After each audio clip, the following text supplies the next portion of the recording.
Chapter 208, Madara Orbiter, the one we feel each other's pain. Madara was known by most as a clumsy person, which he'd always thought was incredibly unfair. It wasn't really his fault that he was clumsy. Most of the time when he tripped suddenly or dropped things, it was because of the sudden pain coming from somewhere on his body. His theory had always been that it was his soulmate who was the clumsy one, constantly knocking into things or jabbing themselves, and with no warning for when it would happen. Madara was of course startled into clumsiness every time. After nearly 3 decades he'd gotten fairly used to it, though it was still annoying on bad days. Driving up to the northern ascent of Hino-kuni with Azuna snoring in the seat beside him was probably one of the better times for his right arm to cramp up suddenly. He'd long gotten used to driving with his left hand, propping his elbow up on the center console and guiding the wheel as they rolled down some forgotten dirt road, which left his other side free to stretch out through the open window. Tons of space there. Whoever decided that the far-spread Uchiha clan needed to have a reunion probably had good intentions of reconnecting several branch families with the main lines after generations of distance, but in all honesty Madara was fairly sure the desk bunnies under his bed could have picked a better spot to host the damn event. Having lived in downtown Konoha his entire life, all of this fresh country air was more likely to give him some kind of asthma than anything else. The scenery was repetitive, the roads were deserted, and the one farm they'd driven by had smelled so bad he nearly threw up into one of the empty cups that always seemed to replace themselves each time he cleaned out the cup holders. If it wasn't for their father threatening to revoke his inheritance if he insisted on showing such abysmal lack of interest in his own bloodline, Madara wouldn't have bothered braving the wilderness outside of his comfortable metropolis. Startling himself awake with a particularly sonorous snore, Izuna jerked upright only seconds before they went over a solid bump that would have thrown him towards the ceiling anyway. After looking around and still seeing nothing but thick trees, he sighed. "Are we there yet?" he whined. "Do you see anything even vaguely resembling human inhabitants?" Madara growled back. Just for that he should make the idiot drive all the way back home. Before Izuna could say anything else, the GPS on Madara's phone sprang to life after 2 full hours of silence. "In 600 meters your destination will be on the left." "Fucking right." Izuna pumped the air with one fist. "Oh, thank the gods. I know, I need to piss so badly." Madara wrinkled his nose. "You're disgusting." Knowing their goal was finally within sight, he pressed the gas with just a little more force than necessary, sending them flying around the next corner to where they could at last see what appeared to be some sort of rustic resort spreading up through the trees ahead. Lights twinkled at them from the windows of quaint log cabins, but it was the squat and sprawling main building that drew them in, with promises of other human beings and electricity to charge their phones with. Thank all the gods they had booked a room early enough to secure a space there rather than in the cabins. Unfortunately, they should have known better than to be excited for the siren call of technology. From the moment they pulled in and stepped out of the car, it felt as though there were relatives they couldn't remember materializing out of thin air, always ancient and always eager to pinch their cheeks. With the baby fat he'd never entirely gotten rid of, Madara had a lot of pinchable cheek area. After fighting their way through the first wave, they made it inside the building, but they were ambushed at the front desk by another throng of old coots warbling on about how much they had grown. Madara was fairly sure he'd never actually met half these people before. Getting their room keys and hauling their bags into the elevator took more than an hour with all the people that wanted to stop and chat. By the time they finally managed it, Azuna looked down at his keycard and whined. "You'll never believe this," he grumbled. "Our room's on the ground floor." "Oh, for fuck's sake." In all the nonsense, I never actually heard him say our room number, and I didn't have a second to check. "There's definitely some stairs. Let's take those and see if we can sneak past the crowds." Madara nodded. "I had no idea our genes had spread this much. The Uchiha really need to stop procreating before we overpopulate the damn planet or something." His brother nodded in solemn agreement. When they reached whatever floor they had set themselves to in their rush to close the elevator, both of them peeked around the sides in fear of any more distractions. Thankfully, the hallway looked clear. Neither of them waited to see if it would stay that way, darting towards the fire exit sign denoting a stairwell and hustling downwards. At the bottom, they both had a moment of panic when they spotted a lone figure resting on the bottom step as though to bar the way. Whoever it was didn't seem very interested in the racket they were making, however, and Azuna was the first to step forward bravely. The closer they got, the more the figure seemed to shrink into themselves, until finally they were only a few steps above the other when their torso heaved with a deep sigh. 5 more minutes, the figure pleaded in the weary voice of a man probably around their ages. It's so boring in that stupid room. You can have all the minutes you want, my dude, we are just passing through. Izuna gave a vague salute on the way by and skipped down the last few stairs. Madara hurried to follow after, or tried to, anyway. For once in his life it was only his own clumsiness that struck at just the wrong time. As he came down from the bottom step he landed just in the wrong way, rolling his ankle and sending him careening into the wall on his left. Through the sudden ringing in his ears he only just barely heard a sharp gasp from behind. Probably Izuna. His brother was a worrywart sometimes when it came to how often he hurt himself, so that was fairly easy to ignore. Holy shit, Izuna's voice whispered. I'm fine, Madara growled back, embarrassed to have stumbled so badly right in front of some distant family member he would technically preside over someday. No, I mean, yeah, that looked rough, but Aniki, turn around. With a deep scowl he did as he was told. Annoying as the unnecessary worry was, it was a little insulting to know the other considered something more important than his possible injuries at the moment. As soon as he turned, however, he understood. The single dark eye staring back at him was scrunched with pain, one hand rubbing at the same spot on his forehead where Madara had just crashed into the wall with his own. Just looking at him it was obvious that he was someone who would not appreciate any extra pain. Half of his entire face was twisted with deep scars that extended under the collar of his shirt and ostensibly continued all the way down his arm to where they were visible, covering his right hand as well. To one side of him a cane could be seen leaning against the railing, clearly waiting to assist him wherever he needed to go. You heard him, Izuna said in a daze. The what? When you ran into the wall he grabbed his head. Do try to refrain from doing it again, the man chimed in finally. It did hurt. Madara stared openly. Scars or no scars, cane or no cane, he couldn't believe he had met the other half of his soul here in the last place he would have suspected. Despite clearly understanding the situation, it seemed to take a minute or two for the gravity of it all to catch up with the other man. Only when he had finally stopped rubbing just above his brows did he freeze and gasp a second time. Oh shit, that you. Could you give us some space, Izu? Madara refused to take his eyes off the one he'd been waiting to find, but his brother didn't seem to mind. With a low mumble about taking both their bags to the room, Izuna scurried off, leaving them alone in the stairwell gawping at each other like a pair of idiots. Clearly made to match. Once he got past the shock of seeing them, Madara found that he was able to look past the scars to the attractively messy hair and the strong jawline, the way his one glittering black eye actually seemed to be enhanced by the addition of the patch over the other. He wondered for one moment what he himself looked like, raggedy hair down his back and still wearing the wrinkled clothing he'd fallen asleep in the night before. There was no use worrying about that now though. May I ask what happened, he said. The man looked away uncomfortably. Got in a car accident a couple years ago. Doubt riddled in, drawing out a frown as Madara admitted, I didn't feel anything like that on my end. You wouldn't have.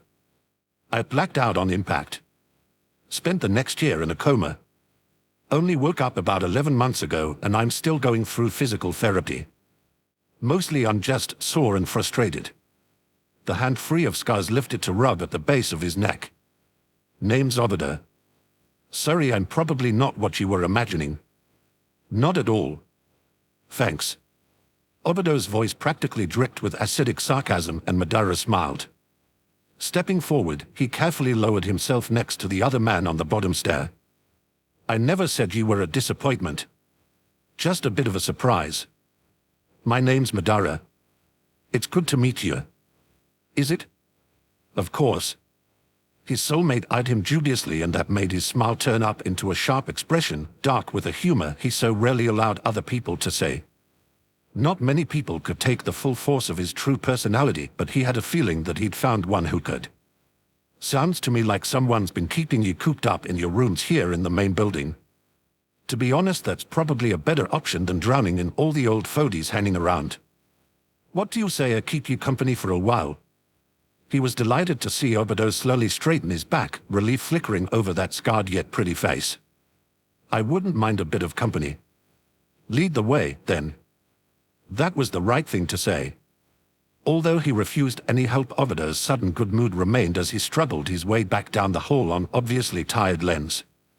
Madara resolved to work on building trust between them as quick as possible to convince the other it was okay to lean on him sometimes. But there was time for that, as much time as he needed. They had their whole lives ahead of them to wander through life being clumsy together, and he couldn't wait. Chapter 209, Kakashi, Shisui Sakura, the one where you have a tattoo what reaches for your soulmate. Shisui was pretty sure his ink was just confused. He'd never heard of that being possible, but there were a lot of people who had called him impossible in varying tones throughout the years, so he wouldn't put it past himself to have the first indecisive soul ink in the world. There were times when he thought that he knew who his soulmate was, and of the two options he had narrowed it down to he could admit that he would be equally excited to be matched with either of them, and yet his ink didn't seem to want to settle on either person. In Kakashi's presence he could feel exasperation just as often as fondness, never a dull moment. As a child he'd been enamored with rules almost to the point that they became his entire personality, but in the years since then he had blossomed into an entirely different person, now a grown man prone to tiredness and napping in trees. His laid-back attitude was something Shisui had appreciated on more than one occasion when he needed someone to remind him that life was more than just endless missions. Life could also be lazy afternoons reading smutty trash in public parks. With Sakura he always felt just as happy, though. Her determination and sense of justice warmed his heart every time he was lucky enough to watch her either on the battlefield or in the hospital. A woman of many talents, she had honed them all through hard work and a sense of dedication that Shisui couldn't help but admire. If Kakashi was a lazy Sunday afternoon, then Sakura was a fire determined to burn as brightly as possible. Sometimes he wondered if the ink in his skin was leaving the choice up to him, but how was he meant to choose between two such perfect options? It was hard to imagine ever being completely happy when a part of him would always be yearning for someone else, no matter how much he loved the person he ended up with. Because he did love them, both of them, and the deeper his feelings grew, the more he began to think that he almost didn't want to know after all which of them was his true soulmate. Knowing somehow felt worse. To definitively settle on one would be to admit that he would never have the other. In a way he was almost grateful at times that his ink could not decide, saving him the heartbreak of letting go. But not on days like today. Times like now, as he sat panting at the edge of training field number 17 and watched the two pieces of his heart spar against each other, all Shisui felt was a deep aching want. Either or both, he wasn't feeling picky. In that moment, as he watched the flex of Sakura's muscles and the grace of Kakashi's supine dodge, he wanted nothing more than a pair of arms around him and an end to the confusion. "Aura," Kakashi taunted as he skipped away from another punch that would have taken his head off if it connected. "Someone's form is a little sloppy today, Eni." "Yeah, I noticed you haven't been able to land any hits yet," Sakura shot back. "I thought I'd let you tire yourself out so poor Shisui could have an easy win. Look at him over there, all red in the face and tired out after just one round." Kakashi turned to aim a quick wink over towards the edge of the field, and both of them laughed when Shisui flailed. "Oi," he called, hurrying to defend himself. "I just didn't sleep well last night." As soon as the words were out of his mouth he winced. What a weak defense. He wasn't surprised to see both of his friends pause in their mock battle to snicker at him. A moment later he also wasn't surprised to see Kakashi take advantage of the momentary distraction to move as fast as his lightning nature, stepping in close to press a kunai against the soft skin over Sakura's jugular vein. The two of them traded a heated look that made Shisui groan softly to himself. Why did they both have to be so attractive? Superb. Well done. Excellent. You won by cheating. Sakura plastered a brilliant smile across her face that could not have been any more sarcastic if she tried, though it was easy to see the genuine fondness hiding underneath. "Don't be sassy just because you lost," Kakashi admonished her with the same fondness in his mock lecturing tone. The two of them traded false bickering and insults as they separated, weapons sliding back into holsters and dust beaten off of clothing before they turned to make their way across the field. By the time they got close to where Shisui was resting against a tree, they still hadn't come to a solid agreement on whether Kakashi had actually won that round. "Why don't we let Shisui decide?" Sakura lifted one eyebrow challengingly. "I'm sure he'll make the right choice." I don't know. Think you can pick the best between us, Shisui? The clear winner. The right choice. Turning on the charm as only he could, Kakashi turned to send him another wink that would make anyone's heart beat out of control. I don't, well. Rubbing at the back of his head, Shisui tugged on several messy curls and tried to think of some way to explain that he was the last person qualified to make a choice between them without admitting why. Between the two of them he was certain one was the person meant to bond to him for a lifetime, and yet, come to think of it, if that was true then at least one of them should have ink of their own reaching back. Ink that should not have been as confused as is. Strange to think that either of these paragons of confidence would still hesitate to approach him after all this time. Without the confusion of ink that leapt back and forth in a way it wasn't supposed to, it should have been easy for them to conclude that he was their soulmate. Before he could think to stop himself, Shisui let his eyes drop to the hands hanging loose at their sides. From his spot huddled on the ground they were both of a height with his face. Although both of them wore gloves, they were fingerless affairs that afforded Shisui the perfect view of pale skin patterned with ink in undefined shapes. Both of them. With a dry swallow he tried not to let the strange disappointment show on his face as he realized that even finally allowing himself to look hadn't changed a thing. He still had no better clue as to which one of them belonged to him. Even worse, now there were doubts growing in his mind that it was either of them. Surely if one was his soulmate they would have noticed and approached him about it, or so he assumed. There was, after all, always the chance they might not approve of the match. "Can't we just call it a draw?" he asked pathetically. I wasn't really paying too much attention. A complete and utter lie. There were few things in the world he paid more attention to than the two strong, gorgeous figures standing over him now. Sakura called his bluff with a bark of laughter. "Like hell you weren't," she said. Ma, Sakura-chan, don't be so mean. Shisui can take all the time he needs to come to the right conclusion." Kakashi hummed pleasantly and held out a hand, an offer to help him up, and for one single crazy moment Shisui almost thought he saw the ink on those fingers move. But that was silly. His was the only ink that seemed to twitch and jump about as though confused. He had time to lift one hand and hesitate before Sakura held out one of her own as well with a confident, "Ha. Don't try and butter him up." "Would I do that?" "Yes." "I am wounded." "Ha, you're about to be." Rolling her eyes, Sakura blew a lock of hair away from her sweaty face and wriggled her outstretched fingers. "Come on, I'll help you up, Shisui. Because some of us won't try and bully you up just to convince you to declare them the winner of a silly spar." Kakashi gasped dramatically. "Don't listen to her, Shisui. It's all lies." Almost as if in slow motion he watched the both of them reach out for him at the same time, muscles frozen, his own hand suspended in the air where he was powerless to move it. He watched their fingers close around his.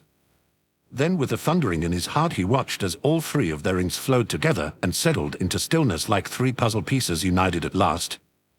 "Oh!" his soft exclamation drew his companion's attention to where his eyes were fixated, all three of them holding very still as though not to disturb the moment. "Looks like I don't have to choose after all." Seeing it now, it was hard to imagine that he could ever have believed he only had one soulmate. The phenomenon was rare, but it was not unheard of. Why had he never considered this before? Looking back over the years, he realized that in all the time they had spent together, the three of them must have never been touching at the same time. They had, of course, thrown their arms over each other in camaraderie or support, but not like this, with all three of their hands together where their ink could meet and explode into brilliant color. "Two soulmates," he heard Sakura whisper. "I have two soulmates." "Well, that explains a lot," Kakashi mumbled. Shisui blinked, looking at both of them a little closer.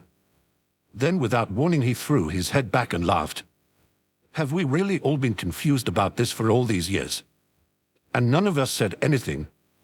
Both of his companions traded sheepish looks, and it only made him laugh all the harder. Strong fingers tightened around his iron anchors to keep him grounded through the tears of bitter mirth and a relief crashing through his veins. He didn't have to choose. No more nights lying awake and tearing himself apart between two people who held his heart so equally.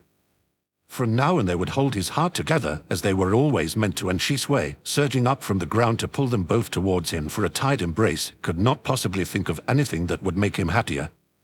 Chapter 210, Madara Tobarama, the one where the first touch leaves a mark. He understood the way Azuna watched him now, a little askance, a little curious. On a bad day, Tobirama regretted telling his lifelong rival the secret he'd protected since he first realized it himself. Knowing someone like that carried such intimate knowledge about him was surely a recipe that could only end in violent disaster. On a good day, he watched Izuna slowly integrating with a clan he'd once sworn to eradicate and felt hope for the future, hope that all of the people he cared about could live happy and peaceful lives. Today was a bad day. Hashirama sent him a pointed look from across the room, but Tobirama looked away, not feeling up to pretending that he was surprised Izuna had discovered his soulmate among the Senju. He was the one who told his old rival that she was here, after all. When he was younger, he'd assumed that all senses could feel what he did, the shape of souls and the way two people fit together, but it was only through keeping his mouth shut and listening carefully to the right conversations that he learned he was wrong. No one else seemed to be able to feel which two souls would click together, ignorant until the pair touched each other and the soul marks appeared on both of them. And until the day Izuna demanded one good reason he should allow their clients to make peace, no one else had known that Tobirama could. Knowing a soul pair before they discovered the bond for themselves was a delicate burden that sometimes required some interesting social gymnastics in order to bring the pair together without letting on that he was doing so. Not, of course, that he did so very often. Tobirama was many things but a rogue Cupid matchmaking couples, and his downtime was not one of them, not unless the couple's happiness mattered in some way to him.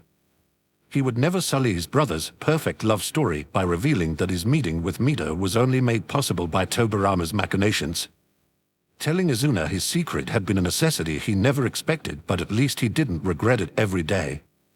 He took a bit of comfort from knowing that he'd still made the idiot work for it a little, only telling him that his match was here among the clan he hated so badly, but not revealing who exactly she was. Wasn't the journey supposed to make the destination worth more or something like that? Still, as happy as today was for others, Tobirama couldn't help feeling little more than bitter. It was all well and good to feel the shape of souls, to know how they fit together, to reach out into the world and know without years of searching exactly who would fit his own soul the best. It was another thing entirely to look them in the eye and know that he would likely never have the chance to complete his bond like so many others did. Feeling Izuna's gaze move towards him with the same disapproving weight as Hashirama's made him turn away and leave the room.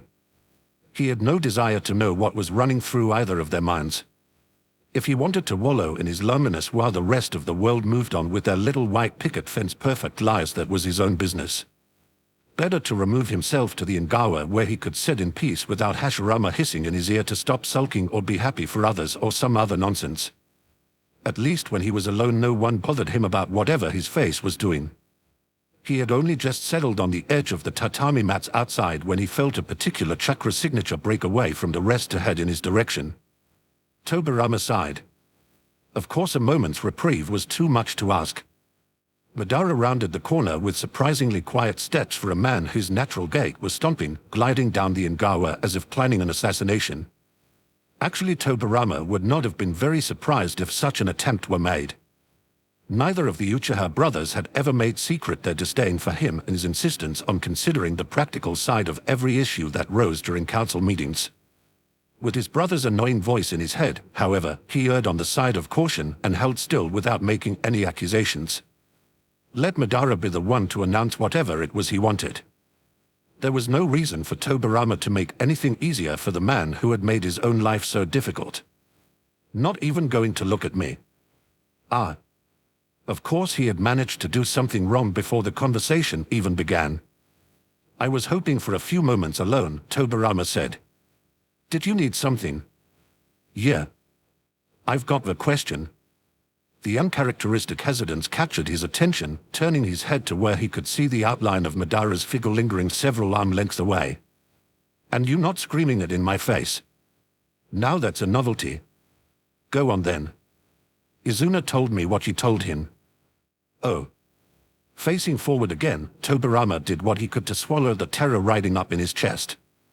What precisely did he tell you? That you can tell who someone's soulmate is something to do with your sensing. He says you were the one who told him that his was in the Senju clan. I didn't really believe him, he wasn't even sure if he believed you, but now that we know it's true. Choking on all the secrets inside his chest, Tobirama struggled to keep his face clear. I think I can guess your question, he said quietly. What do you want in return? Even without looking, he could see Madara drawing himself up. I won't beg. But I am willing to offer whatever price you ask. Tobirama shook his head. You don't want that? Huh? Yes, I do know who your soulmate is. Yes, they are here in the village. And to answer the question you're trying to ask, no. That will not tell you who they are. Why the hell not?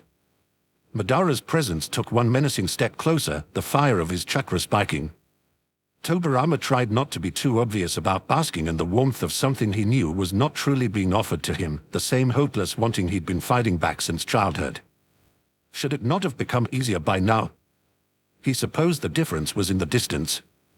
For years their clients had been at war, and it had been so easy to blame the impossibility of his situation on the endless rivers of blood between them.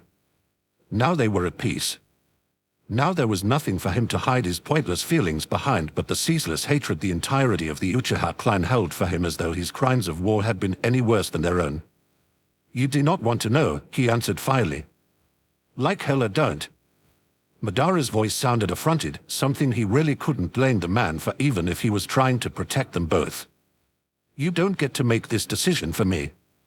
Tobirama took a deep breath and focused his gaze up over the garden, splashed with gold in the setting sun. I don't mean to be difficult. This is an honest request, don't ask this of me. When I say you don't wish to know, I mean it.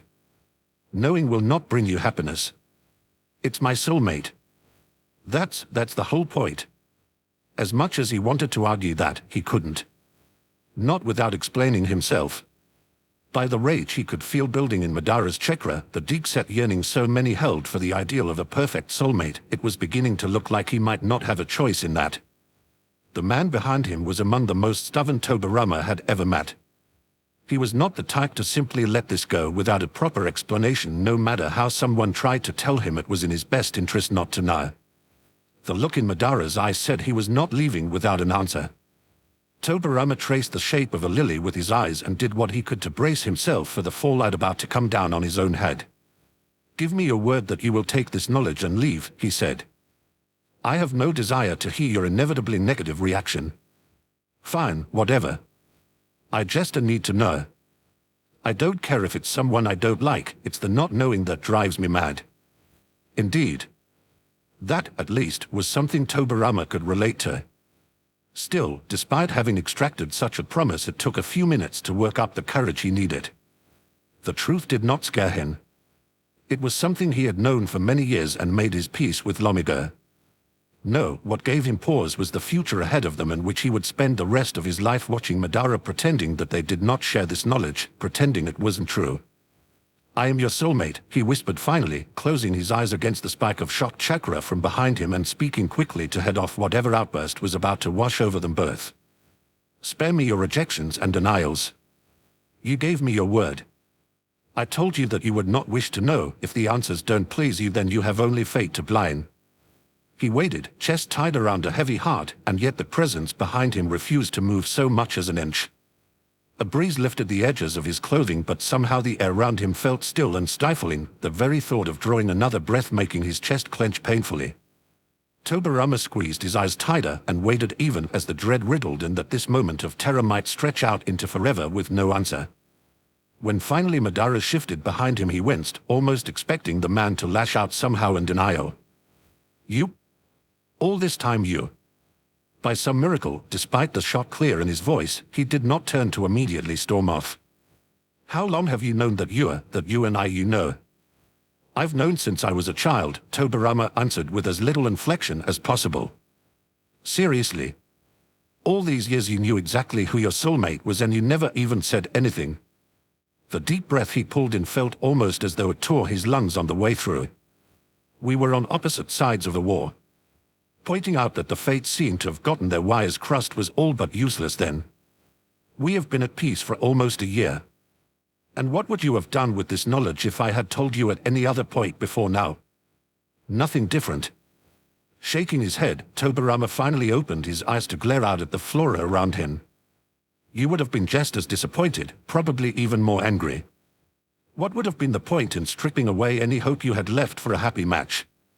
Madara's hand on his shoulder startled him so badly he surged to his feet, fumbling a couple steps away from the Ngawa before turning around to see the other man blinking after him in surprise.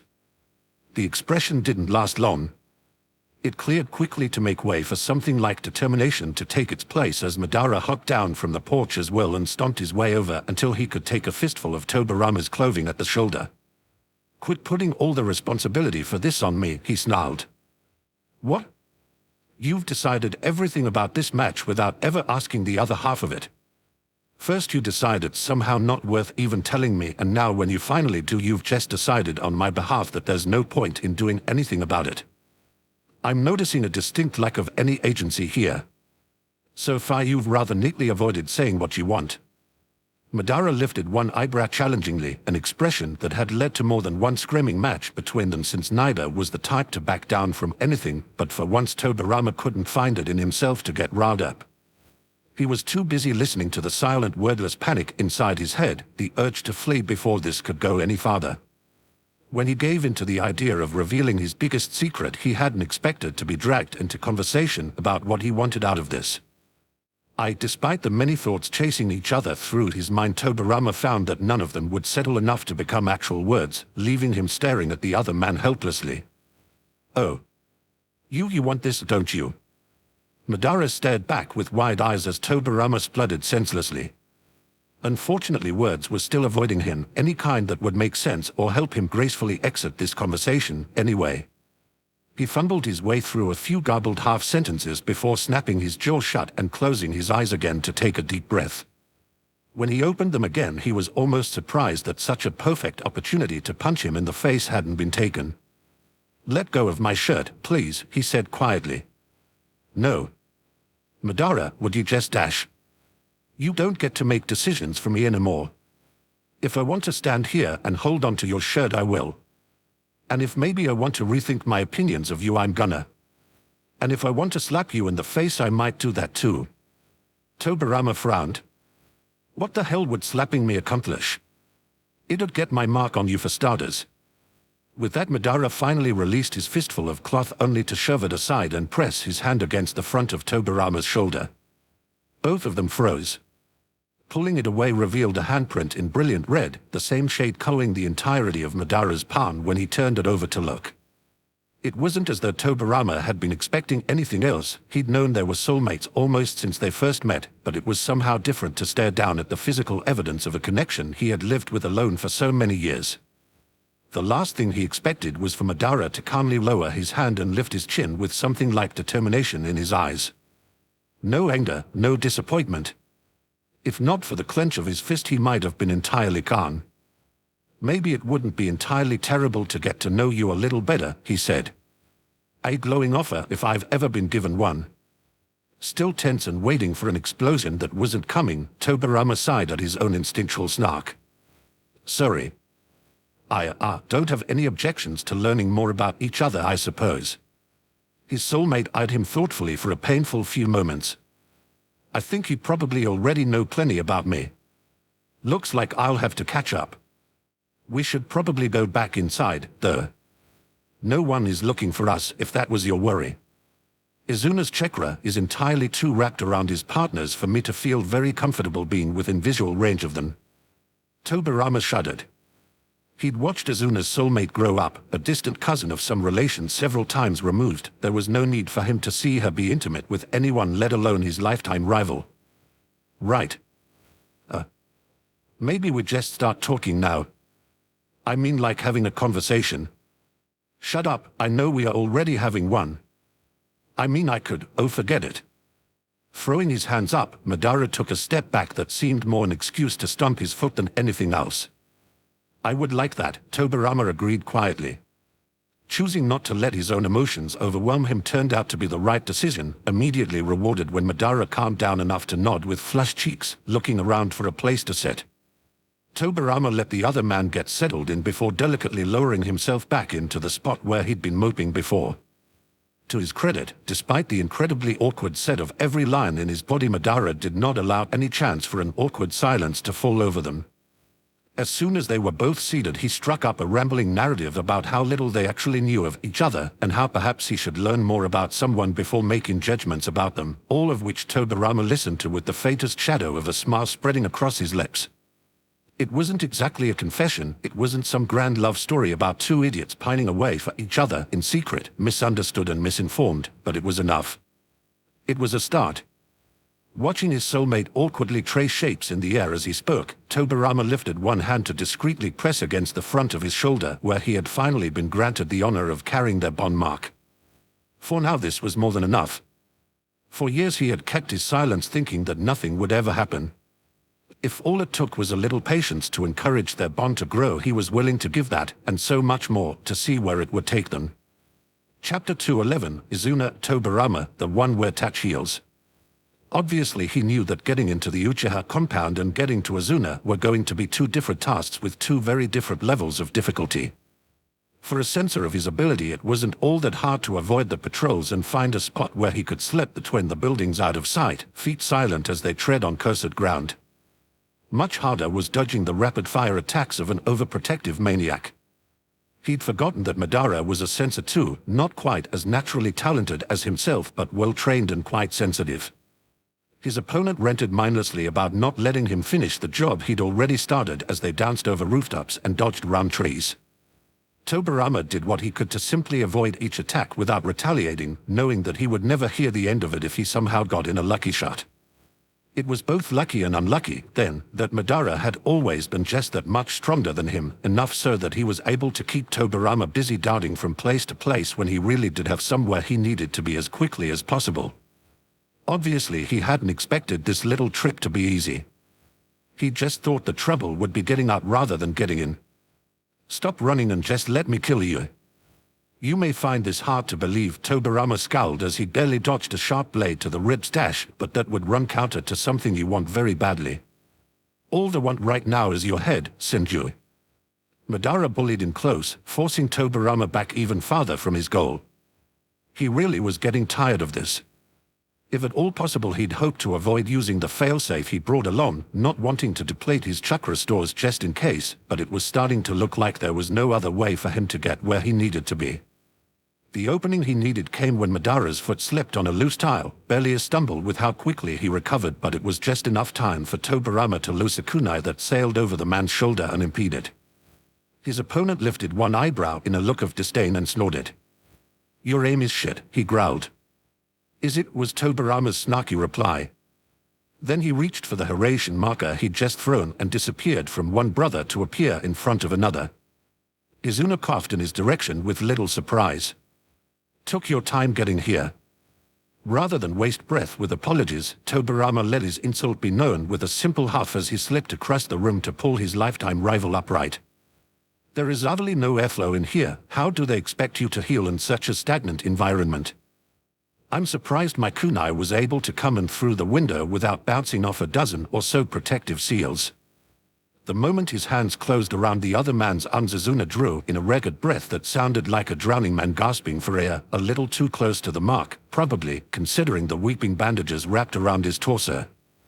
Long used to communicating in silence, both of them agreed without words that now was not the time to address whose blade had cut into whom. Tobirama still winced when his soulmate did the same. Being in tune was one thing, but just because the pair of them had accepted their bond long before their idiot brothers ever even met didn't make them mind readers. He had assumed Izuna would dodge the opposite way. Lucky for him, Hashirama wasn't around to give him any lectures on making assumptions. On the other hand, Madara was definitely still around. With his sensing abilities, it didn't take him very long to figure out where his opponent had gone. It took less than a minute for him to cross the distance Tobirama had been able to traverse instantly with his Hiraition, and it was hard to tell whether the twisted emotion filling his face as he entered was annoyance at himself for falling behind or rage at seeing an enemy wrapped around his already injured little brother. Likely it didn't help anything that Tobirama had been the one to deal this injury. Get away from him. To his credit, even in such an agitated state, his aim was utterly perfect, cutting straight towards Tobirama's head at such an angle that Izuna was not in any danger of taking the blow. Oh, for the love of chakra! From the exasperation in his tone, it didn't seem like Izuna appreciated the efforts being made on his behalf. I won't let you hurt him anymore. Madara shrieked as he lunged forward. Tobirama was smart enough to drag Izuna into a tight hold before dodging away. Do you see me hurting him? He asked with just a hint of that smarmy tone that got him in so much trouble as a child. He immediately regretted having such an attitude when it only seemed to enrage the other man even farther.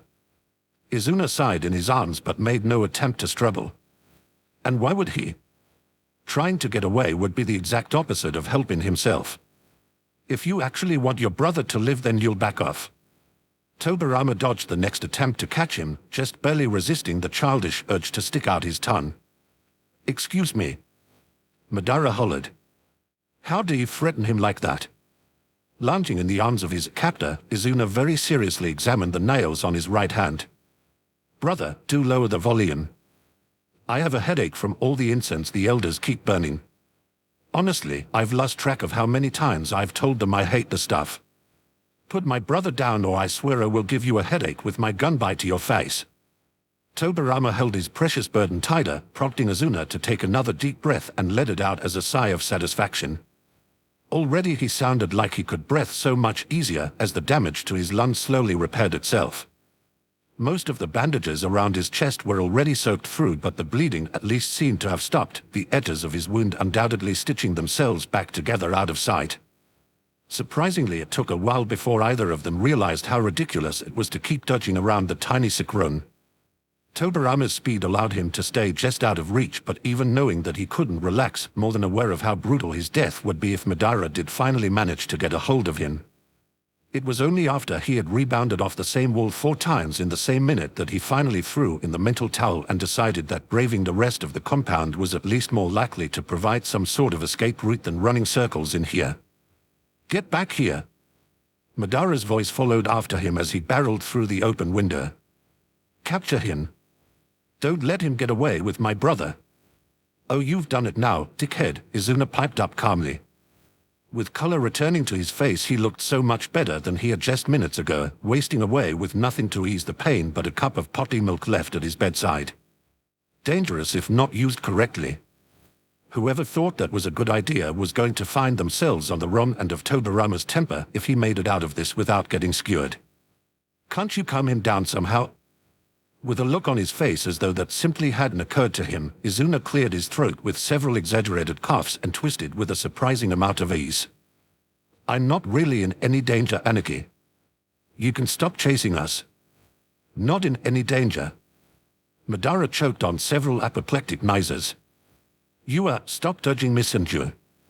In the arms of your deadliest enemy and you think you're not in any danger. When I get you back in a bed, I am going to tie you there until your common sense returns. Toby won't hurt me, will you, Toby? Izuna said in a coy tone. Before he had a chance to tell the idiot for the 100th time not to call him that, Tobirama was startled into missing a step by the softest little kiss against his cheek. Leave it to Izuna to find the most inappropriate way to show his trust. Apparently everyone they were currently in eyesight of was just as shocked, the woman who had meant to assault them from the shadows sailing by harmlessly only to crash headlong into a wall and remain there unmoving. Madara, of course, was the first to recover his voice after such a surprise. Have you lost your entire mind? He screeched. Down the volume, dearest brother, I am perfectly safe in the arms of my soulmate. He's healing me, you massive earth, and it would be a much more comfortable process if you would stop forcing him to dash around. With a cute little huff, Izuna tossed his hair, and Tobirama very seriously considered asking the next Yamanaka he ran into about erasing his entire memory. What he wouldn't give to just disappear in that moment. When I said calm him down, he muttered, I didn't mean that you should tell him all our secrets. Then he winced at the volume of Madara shrieking his disbelief that any Senju could be his precious brother's soulmate and certainly not the one who almost put him in an early grave. Tobirama held his precious bundle a little closer with a shiver at the thought. Or perhaps the shiver was for the way Izuna curled in tighter to whisper for his ears only. Imagine what he'll say when he finds out we made friends even before him and that giant walking tree you call a brother. He snickered quietly under his breath while Tobirama tried to take a few bracing lungfuls of air. That particular little nugget of information was likely to go down about as well as the rest had so far, although it was far from the worst reaction they were sure to face. When Hashirama found out that he had made peace with an Uchiha, found his soulmate in an Uchiha, fell in love with a bratty Uchiha.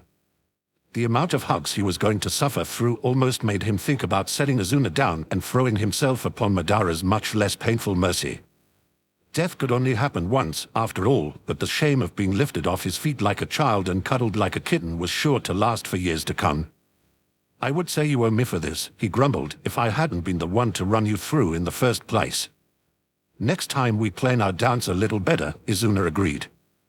Somewhat tuned out at this point, Madara could be heard shouting demands to know what they meant by planning, as well as accusations of brainwashing. He went largely ignored. Despite the crowd gathering around him, most people seemed more interested in the way Dara looked perfectly comfortable in the arms of his so-called deadliest enemy. "Am I going to regret coming here to save your life?" Tobirama asked with a hint of drama he would deny till the end of days. "Oh, don't be like that," Izuna chuckled. "Here, let me make it worth your trouble." "How exactly do you, Bo?" Tobirama could practically feel the fire rising in his cheeks, refusing to look down at the man settling back into his arms after twisting up to plant a kiss on his lips. Several other members of the Uchiha clan joined their leader in screeching with confusion, and he did his best to ignore all of them. If he managed to get out of this compound alive, he and his soulmate were going to have another very long talk about what sort of behaviors were appropriate with others around. And maybe another long talk about when the hell Izuna seemed to have developed feelings to match his own. That conversation promised to be particularly interesting. Chapter 212, Hinata Conan, the one where you have a danger meter. Hinata knew quite a lot of dangerous people. As she and her classmates grew into themselves and learned the true limits of their abilities, it came as no surprise to her when most of them discovered soulmates with red meters on their wrists. If they wanted to, her friends could take the world by storm. She considered them friends because they didn't want her. Watching the flash of blonde hair darting to and fro across the village below her, Hinata smiled and brought her hands forward to trace one rest with the opposite fingers. Once she had thought that Naruto must surely be her soulmate. Who else could be meant for Mida with such a deep shade of red? After a child had spent chasing, yearning, it was a relief to finally discover the truth, to put down the weight of expectations and face what she had always known deep down. She had never really wanted it to be Hen. All she had ever wanted was a friend. Being there on the day when Naruto discovered his true soulmate was like having the chains holding her down unlocked and being set free to breathe when she hadn't even realized that she'd forgotten how. It was nothing short of a joy to watch a good friend discover happiness. Even more so having the chance to seek her own. Having second thoughts, a warm voice murmured in her ear. Lips already turning up in a smile, Hinata leaned back and trusted the other woman to catch her weight. Conan's encircled her in a loose embrace, the fingers of one hand slipping down to trace the shape of her wrist, unerringly finding the meter with its needle buried in the deepest red. Such a soft and gentle touch from someone capable of such incredible distraction, and yet Hinata knew that she had never been safer than she was at Conan's side. Her soulmate would tear the world apart stone by stone if it kept her from harm. Such devotion was a new and happy burden to bear. Of course not, Hinata assured her partner. Konoha will always be in my heart, but my friends understand why I'm leaving. You are my home now. I'm happy to follow wherever you need to go. And you're a family. The moment of hesitation in Conan's voice said more about her opinions of the Hyuga clan than anything else, but all Hinata did was shake her head, still smiling. Neja will miss me. And I can only hope that Hanabi thinks of me from time to time. I don't particularly care how my father feels about this. How could she, after being set aside so cruelly simply for not progressing as quickly as the man had wanted her to? It had taken years and the support of many good friends to finally realize that if he did not love her as she was, then he did not deserve her. Did not deserve to be called father. There was some in her clan that she would miss, but leaving Hayasha behind made her feel very little. She would miss her caretakers more than him. Should we be leaving now? I don't mean to hold you up. When she turned around in her partner's arms, Conan was smiling too, so fond it made something deep inside her ache with happiness. I would like to bring Yahiko's body somewhere that he can truly rest in peace after everything that's happened.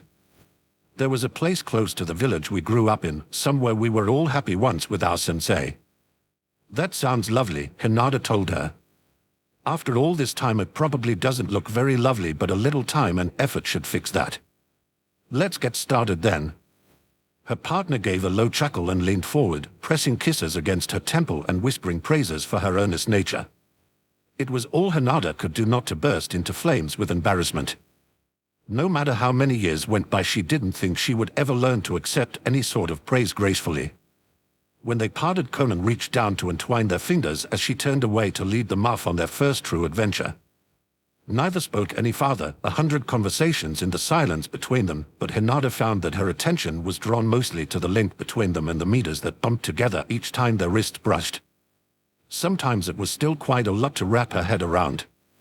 If it weren't for the instinctual moment of knowing that Cain with touching one soulmate for the first time, she wasn't sure this mortal goddess could ever have convinced her they were meant for each other.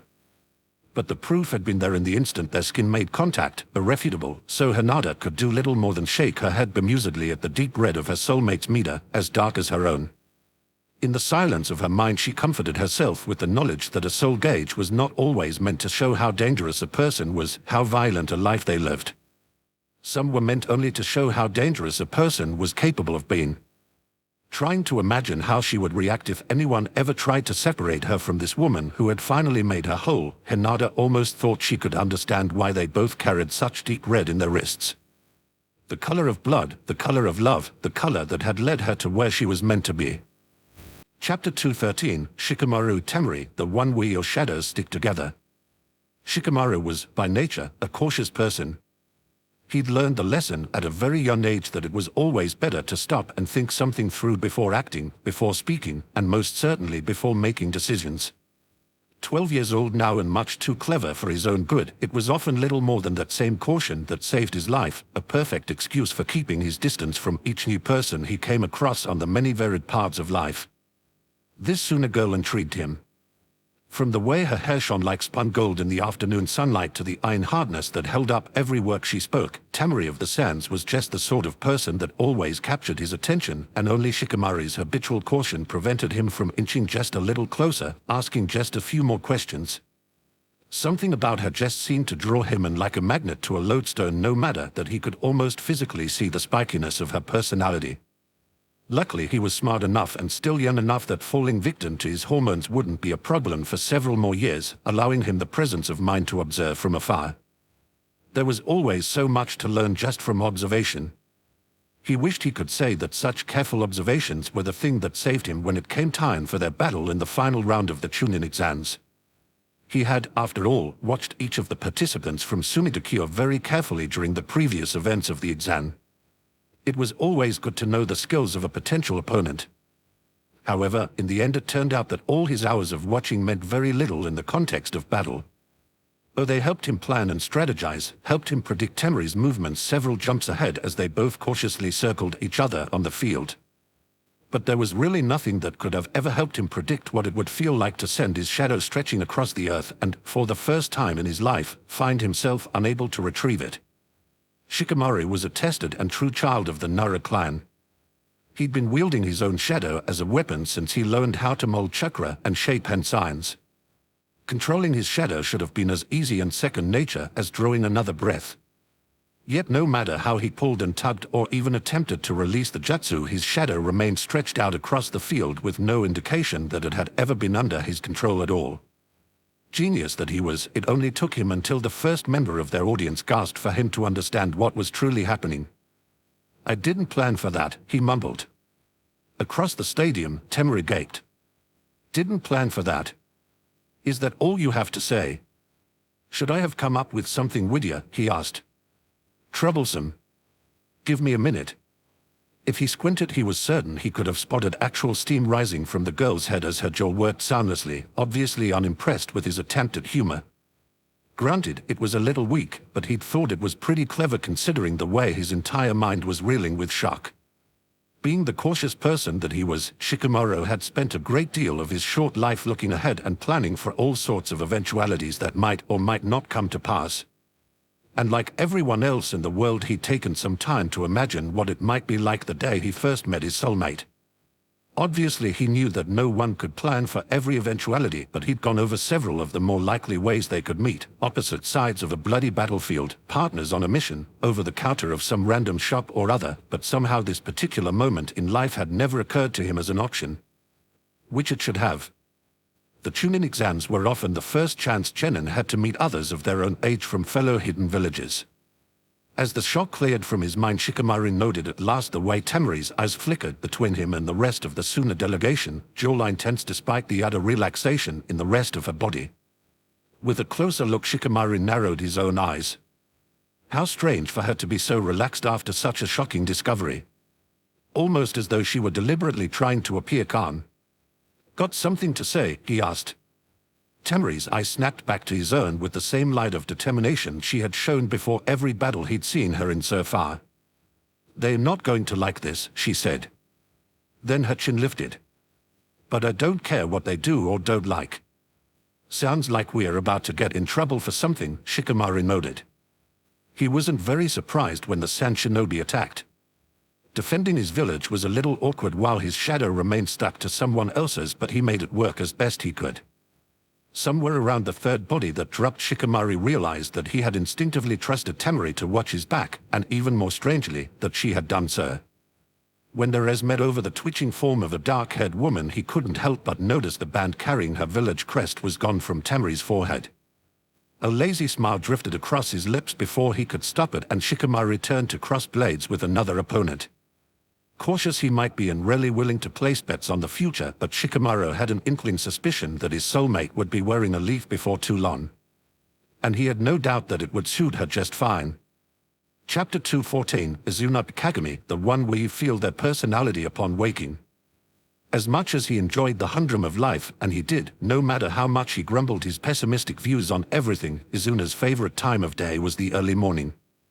That ephemeral moment between sleeping and waking every day when he was blessed to be filled with warmth so bright he compared it in his waking hours to having the sun hidden just underneath his heart. Never was he more cheerful than those few moments of being suffused with his soulmate's core personality, truly the best way to wake up. It was perhaps one of the better-kept secrets of the Uchiha clan that Izuna started every morning with a chipper smile and a bounce in his step. Such upbeat feelings generally faded by the time he finished breakfast and was forced to interact with others again. The world was filled with stupid people, and almost all of them found some excuse to parade themselves through Izuna's business on a daily basis. For being the only founder of this village who hadn't completely put down roots in his dusty office, he sure seemed to spend a lot of time there dealing with people anyway. Often the only thing that kept his temper from overflowing and driving him mad were those few moments at the beginning of each day when he was treated to the sensation of a truly good soul, a warm happiness that sustained him even as he doubted he might ever have the chance to meet them. With a personality that positive, he felt certain his soulmate could not be in the Uchiha clan, and that, unfortunately, lessened the chances they would even interact by a depressing amount. Making peace was all well and good, but all the clans that came together to create their little village were still walking on eggshells around each other. It would probably take at least a full generation, if not two, before they were able to coexist without that instinctual undercurrent of wariness. Wasting away his afternoon with musing about the facts of life he couldn't change wasn't exactly helping Izuna get anything done today, but he couldn't seem to focus on much else. Heaving a sigh, he used one finger to scoot the papers on his desk around in aimless patterns, knowing he should be working on them and utterly incapable of drumming up the energy to do so. His distraction was so overwhelming that instead of being annoyed at the interruption like he normally would, Izuna nearly broke his face in half beaming when the door opened to admit a rather bedraggled-looking Kagami. "You look like you just went 10 rounds against a pack of wild animals," he noted cheerfully. His clanmate only returned the beaming smile. "Torifu bet me I couldn't spring a trap on the Hokage. It turns out that I can, but it also turns out that Sensei really doesn't like it when I'm making bottles explode over Hashirama-sama's already late work." Izuna roared with laughter, more for the knowledge that his old rival would have to spend the next few hours carefully redoing all of his brother's paperwork than for the successful break, and when he caught his breath, Kagami was staring at him with an intensity that brought a hint of color to his cheeks. He'd always had a bit of a soft spot for the young man across the room, although he'd never really seen fit to mention it. Kagami smiled at everyone. It would be hubris to think that the smiles given to him were anything special. "Let me guess," he murmured in the hopes of distracting them both from his rising blush, "you came in here looking for a place to hide." "Everyone knows Sensei avoids your office like the plague," Kagami admitted. "And I avoid his. It's better for everyone if we stay as far away from each other as possible. See? A perfect hiding place, and I get to hang out with my very favorite person. I do have some good ideas that aren't related to pranks every once in a while. While Azuna definitely agreed with that statement, he found himself just a little too caught up on something else Kagami just revealed to say so. It took a moment of clearing his throat and praying that his cheeks weren't too obviously red before he was able to choke out a few words. "I'm your favorite person?" he asked. Amazingly, Kagami gave him a sheepish look, though his ever-present smile didn't fade in the slightest. Did I say that but out loud?" The two of them stared at each other, equally abashed, until Kagami let out a self-effacing laugh and reached up to scratch the back of his neck, a habit that meant he was embarrassed but knew there was no point in trying to fight his way out of whatever mess he'd created. "Well, I guess the cat's out of the bag now," he said. "Do you know how Loma managed to keep it a secret that I have a crush on you?" "Dan, we don't really need to be awkward about this, do we? I still need a place to hide out from Sensei for a while, and it would be an awful shame to ruin our friendship over something like this." Izuna spluttered a few times before he managed to say, "Why would anything be ruined?" "Because you don't feel the same," Kagami ventured, openly startled when his statement only induced more spluttering. "I damn well do," Izuna snarled. Then he vaulted over his desk to pull the underman in before either of them could talk themselves out of it, and did his best to pour all of his passion into one fiery kiss. Any doubts left in him were soothed by the enthusiastic groan of appreciation that Kagami gave vent to as he melted into it, pressing his body up against Azuna's until even sunlight would have trouble coming between them. Caught up in the high of finally having something neither of them thought they would ever get to experience, it took a few minutes for them to get past that first overflow of happiness, kissing until they were laughing into each other's mouths from the sheer joy of it. When they pulled apart, Kagami attacked his neck instead, murmuring romantic nonsense in between light nips and gentle nuzzles. By the time they truly separated, Azuna had only enough coherency left to wonder if this was what it felt like to float on cloud nine. "I know why I didn't say anything," Kagami said, "but why didn't you? You, Mr. Confident. Do not ever call me that way, your eyes prick of a sensei can hear you. I just never thought you'd be interested is all. Why didn't you?" "Well, see, I wonder sometimes if you might be my soulmate, because the feeling I get in the morning seems very much like you, but then you've never hinted towards anything like that, and I'm a few years below you. It just felt like too much to hope for, you know." Izuna wrinkled his nose even as his heart soared. "Well, I know one thing. I could probably qualify for the world's stupidest person award, because the feeling I get of my soulmate's personality is a perfect picture of you, and somehow I never put two and two together. What a pair of idiots we make." Thankfully, Kagami had enough exposure to his abrasive way of talking not to take offense to that. He laughed instead, and it was such a beautiful sound that Azuna couldn't help leaning in to taste it on his lips again. "Don't take this the wrong way," Kagami murmured through his kisses, "but I promise I really was just looking for a place to hide for a while. No nefarious intentions. Zero plans to discover my secret crush is actually my soulmate." "Oh really? Why don't I believe you?" Izuna grinned so they would both understand he wasn't serious, barely containing a snicker when Kagami gasped with a drama only the Uchiha clan could muster. "You don't believe me? Whatever shall I do to convince you? Lock the door and we'll talk about it." The blush his comment earned was fantastic, even more so when Kagami immediately darted over to lock the door before turning back to him with a grin that could only be described as feral. Watching the other man prowl towards him, Izuna swallowed down the sudden lump in his throat and thought to himself that no other human on Earth could possibly be as lucky as he was. He, after all, was the one who would now be blessed with the honor of calling this perfect creature his own. The saving grace of his every morning, now his to hold whenever he wanted. He could want for nothing more. Chapter 215, Kasame is Sakura, the one where you take the form of their favorite animal. "Have you seen this man?" Sakura leaned in close with one finger tapping at her chin, giving the poster held out to her a thorough inspection. The rendition was a good one, and she was tempted to ask if the man holding it had drawn it himself. Instead, she stood up with a mournful shake of the head. "I'm afraid I haven't," she told him. "But if I do, I'll be sure to mention it to someone. That would be appreciated. I won't scare you with all the details, madam, but this man is wanted on some very serious charges." Please make sure to alert the authorities as soon as you can if you see him and stay well back. Nodding with a solemn expression seemed like a better response than pointing out that Sakura had never been so cowardly as to run for the authorities in her adult life. It wasn't very often that she met a problem she couldn't punch her way through, but that wasn't something she could expect this man to know. If he hadn't recognized her on sight, then she wasn't going to risk whatever reaction would come with revealing her identity. As he turned to leave, the man paused with an expression of great intrigue. "That's quite a unique kit you have there," he said. The truest love of my life," Sakura told him.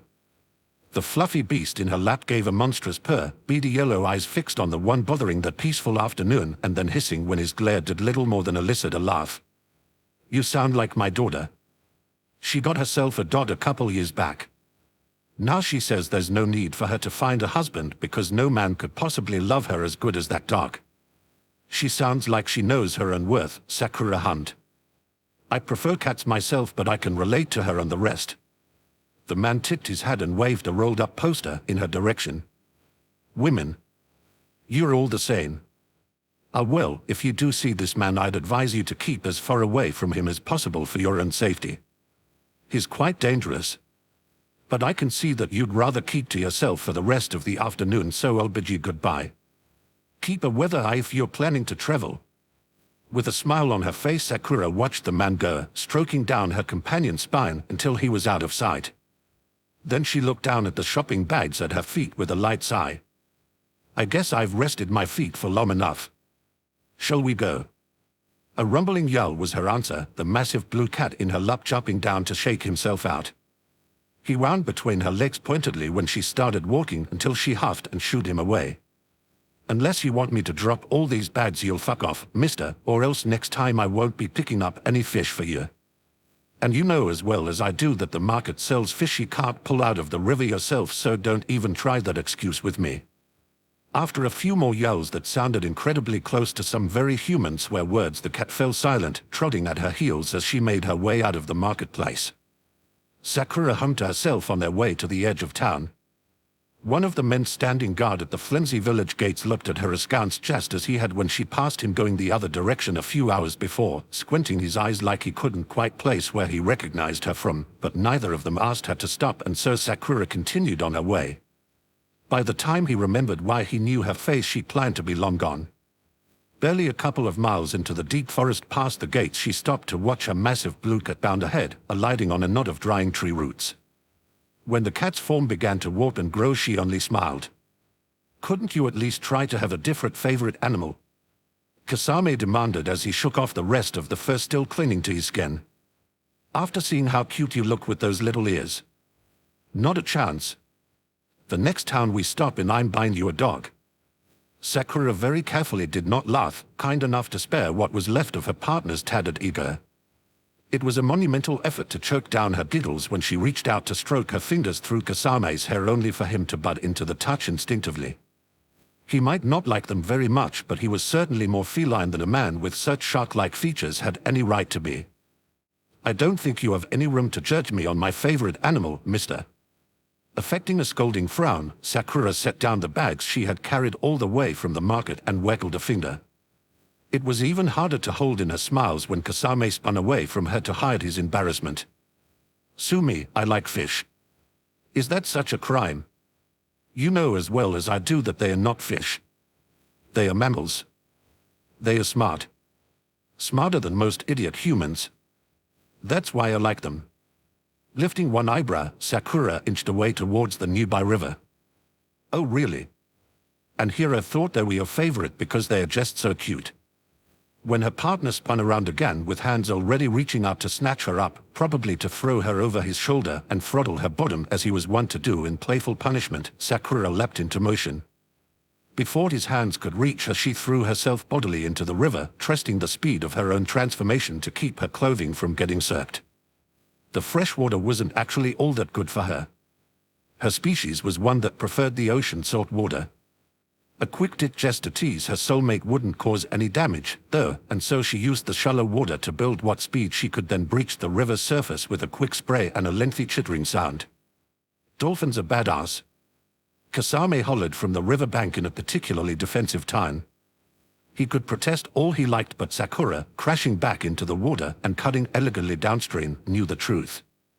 The sharks he had signed a summoning contract were just as much for show as the teeth he'd had filed down into points for a more gruesome smile. Her soulmate was as gruff on the outside as he was soft on the inside. And only she was lucky enough to be matched with him. She may have been declared a missing nin for following after him once they discovered their bond, but day after day, month by month, she grew only more convinced that she had made the right choice. Kasame would always be worth it. Chapter 216, Shisui Watacha, the one where you see color when you meet eyes. Itachi was doing the dishes with his mother when his entire world changed. Like any good shinobi, he multitasked without giving it much thought, admiring the pattern on their new dish set while listening to his mother tell him about little Sasuke's training progress at the same time, each task given the same amount of attention. Something about the particular shade of red on the plates she was handing him drew his eye to trace the swirls and dips as though he might find some hidden meaning in them.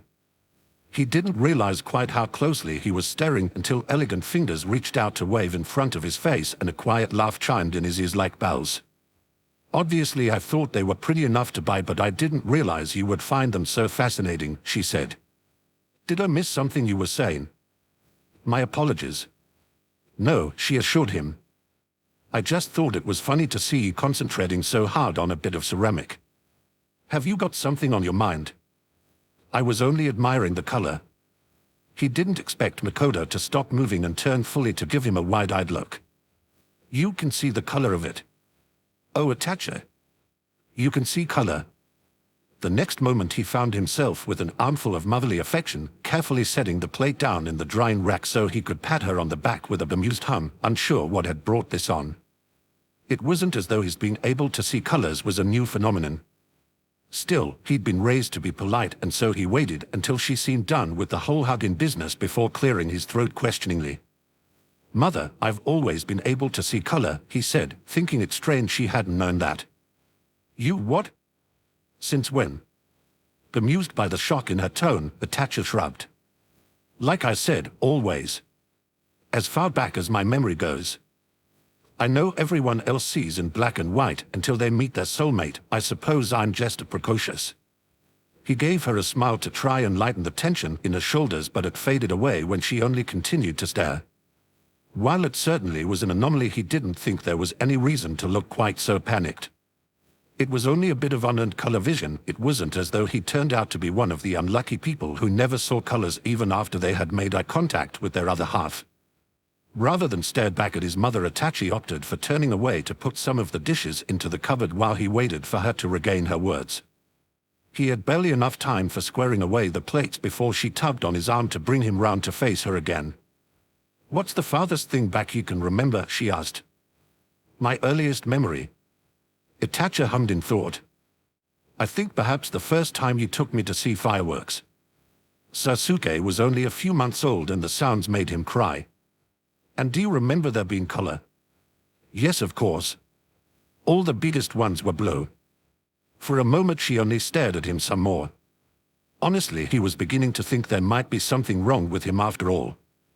Not to mention the guilt creeping and that he had apparently never so much as mentioned something so important as his ability to see more than shades of gray. Thankfully this time she recovered much more quickly. "Darling, I don't think you were born with colors. I think maybe you just met your soulmate very early." Now that was a possibility he'd never considered. This time it was Itachi's turn to stare. "But I don't remember being a baby," he cried. "If I met them that young, then how am I supposed to know who it is?" "I think I can help with that," she whispered in, or as though some grand thought had just occurred to her. "Oh? For the first couple years of your life you were quite the unsociable little thing. You didn't really like to look at anyone, not even me, and we used to get a lot of compliments on how smart you were for knowing that eye contact can be dangerous." Makoto paused to smile. "We didn't usually bother to explain that you were just a little insular. But there was one person who never failed to have your full attention. From the first time he picked you up, Shisui was always your very favorite. You would run to him across the room and smile for him even when you wouldn't smile for anyone else. If there is anyone whose eyes you would have met so early, it would be him." Several different emotions warred for attention in Atacha's chest, filling him up until he thought he might burst, but there was one question that dominated all the others. Why wouldn't he have said anything? I think perhaps that's a question you should ask him, not me. Mikoto reached out and very gently tugged the dish towel from between his fingers, shooing him towards the door with her other hand. 4 tumbling steps was all it took before Atacha's brain caught up with his feet, and suddenly he was flying out of the house, leaping up onto the rooftops where the paths would be clearer. As the heir of the Uchiha clan, it had been pounded into him from an early age that he should always act with dignity where others could see him, but dignity could not have been farther from his mind just then. He hurled himself from roof to roof, feet barely touching down before he launched forward in another great leap, eyes set dead ahead on a course he had traveled 1,000 times and more. Shisue's house was nearly as familiar to him as the one he'd grown up in. Hell, he'd practically half grown up here as well, with how often he'd made himself welcome. The two of them were only a few years apart, close enough that they'd been best friends since quite young, and Shisue never treated him like a little kid. They had always been equals. When Atacha finally landed on solid ground again, his legs shook all the way up those familiar front steps, and he found himself pausing, questioning whether he should knock for the first time in his life. He knew he was being silly, of course, but he'd never been very good with his own emotions at the best of times, and right now he felt more rattled than ever before. Concentrating on his own reactions was even harder as he tried to take his best guess at how Shisue would react to this. Finding out that your best friend of more than a decade might have actually been your soulmate this whole time wasn't exactly light news to drop on someone. Itachi hovered on the front step for nearly a full minute, rife with confused indecision, before the door opened itself to reveal the very person he'd come to see. Shisue took one look at him, tilted his head, and smiled. "You finally figured it out then?" he asked. "I beg your pardon. That look on your face like you've seen a ghost. I know you better than you know yourself, Tashi. I know what you're thinking. You figured out why you can see color, and now you are here worrying what I'll think about it." Shisue baned, as cocky as ever, laughing a bit when Atacha could only stare at him.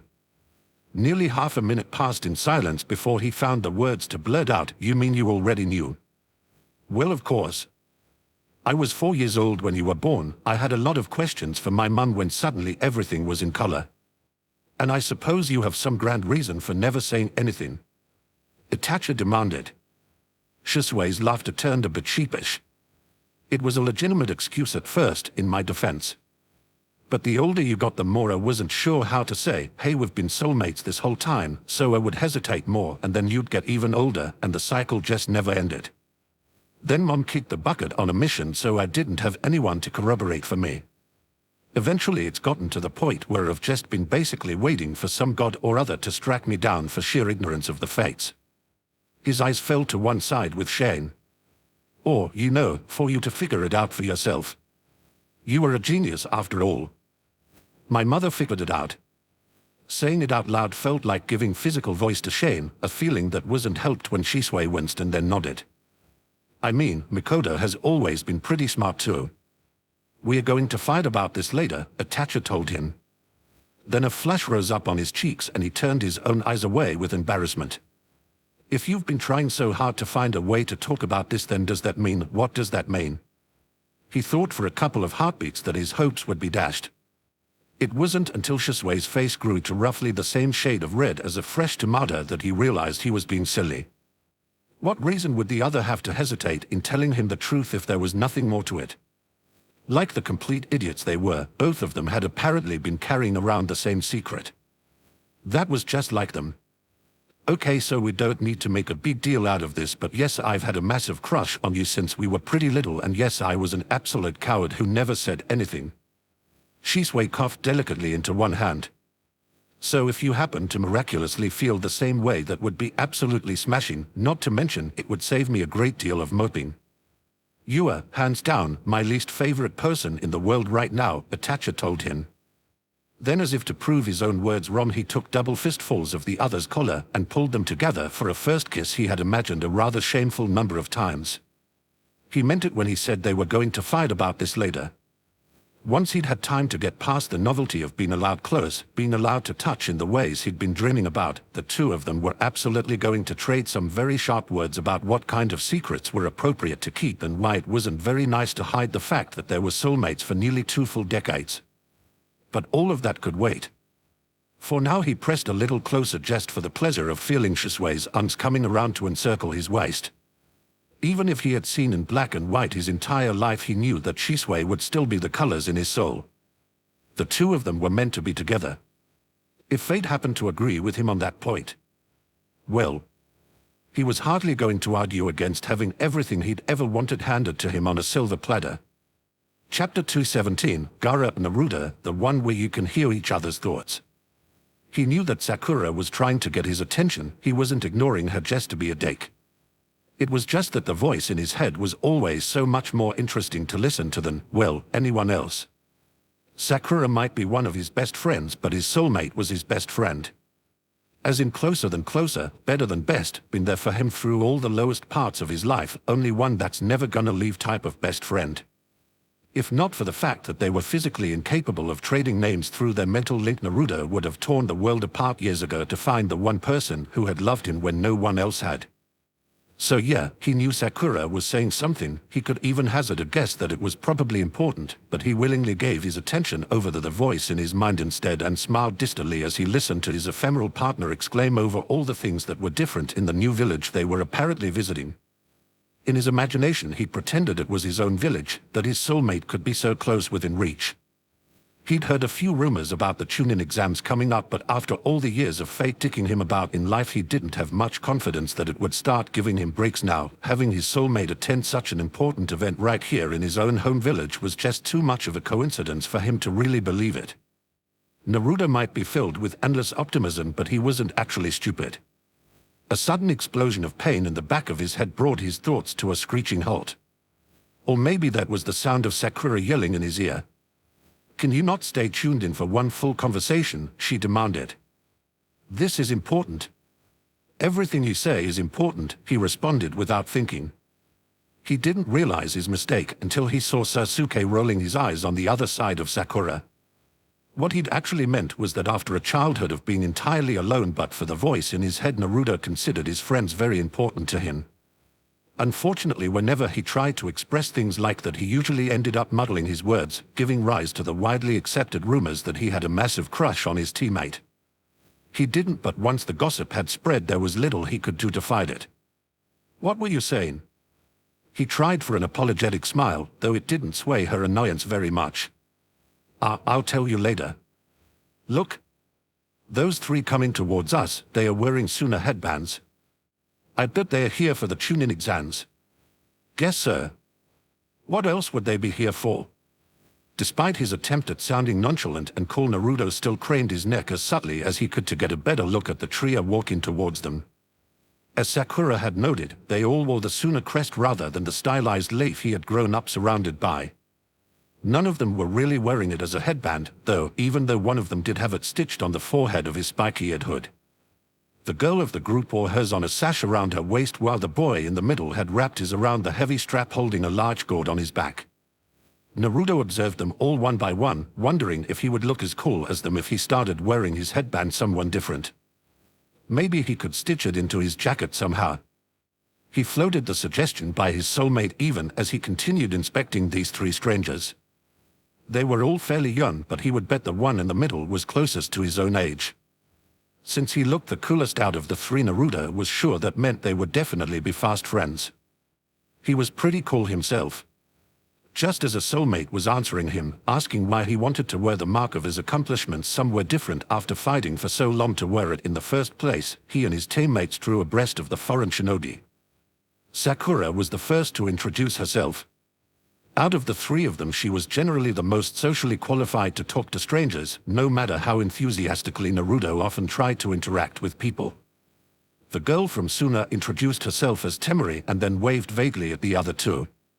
The boy with the hood said his name was Kankura. Gaara, the boy in the middle, grunted. It was only a single word, 2 syllables, not exactly a lot to go on. But Naruto had known that voice his entire life. When he suddenly began screaming, a small part of him did notice Sakura looking around for what had set him off, while Sasuke clapped both hands over his face with embarrassment. Two of the Suna kids immediately dropped into battle stances, a reaction he couldn't really blame them for, but he had eyes only for Gaara. A name he'd never heard for a boy he had always known. He moved without thinking of the consequences. So caught up was he in this incredible discovery he'd just made that no other thoughts could possibly have wriggled their way in just then, let alone the idea that he should maybe proceed with a little caution.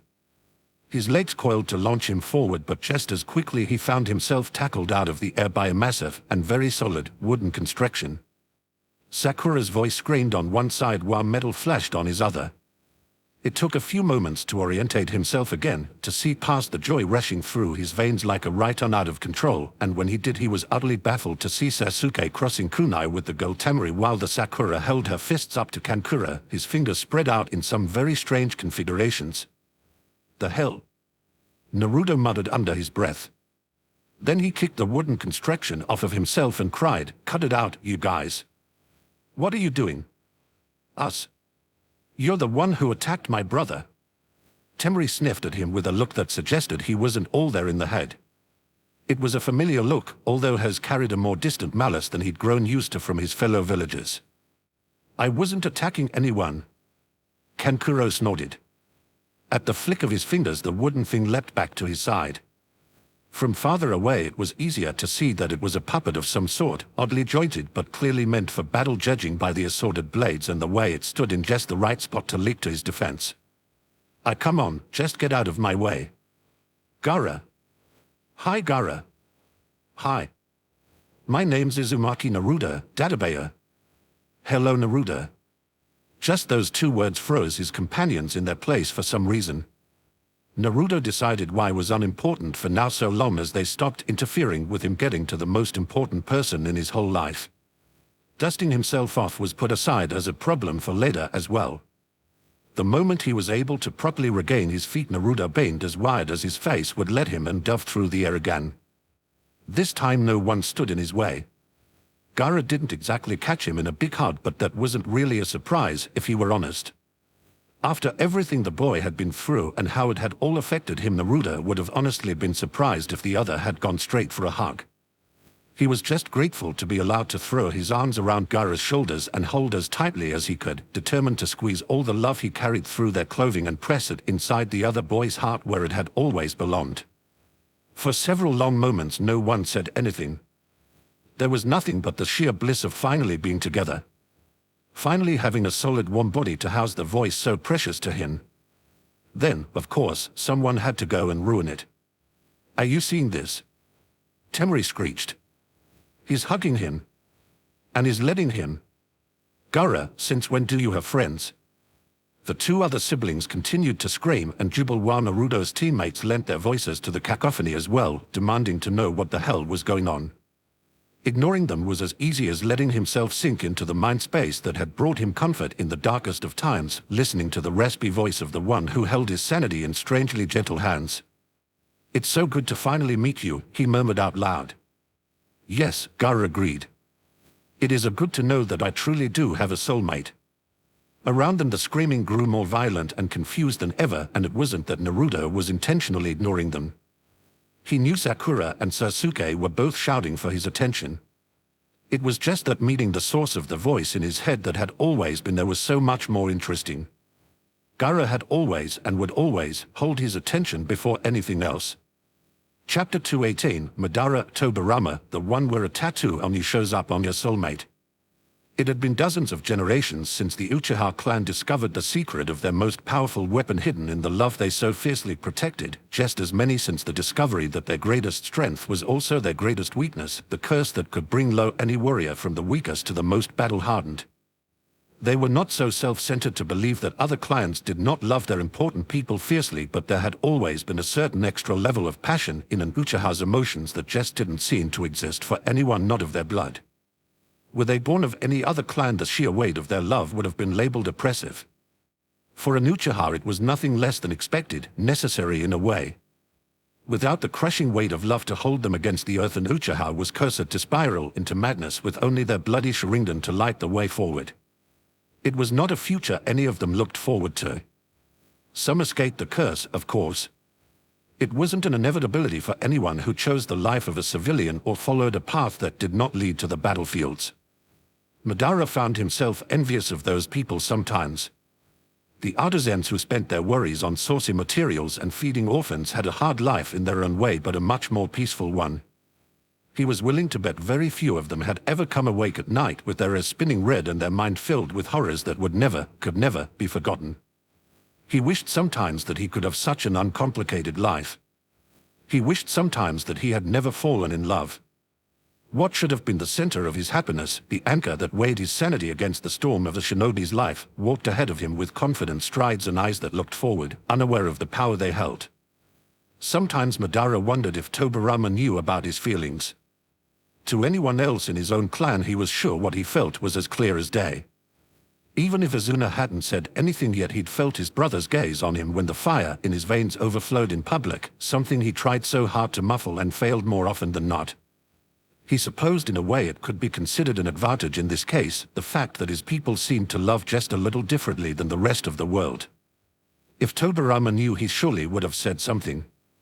The fact that he didn't was probably the closest thing to mercy he was likely to get. Because Tobirama, cold and distant and so very perfect for the man that Madara had shaped himself into, was not the soulmate he was meant for.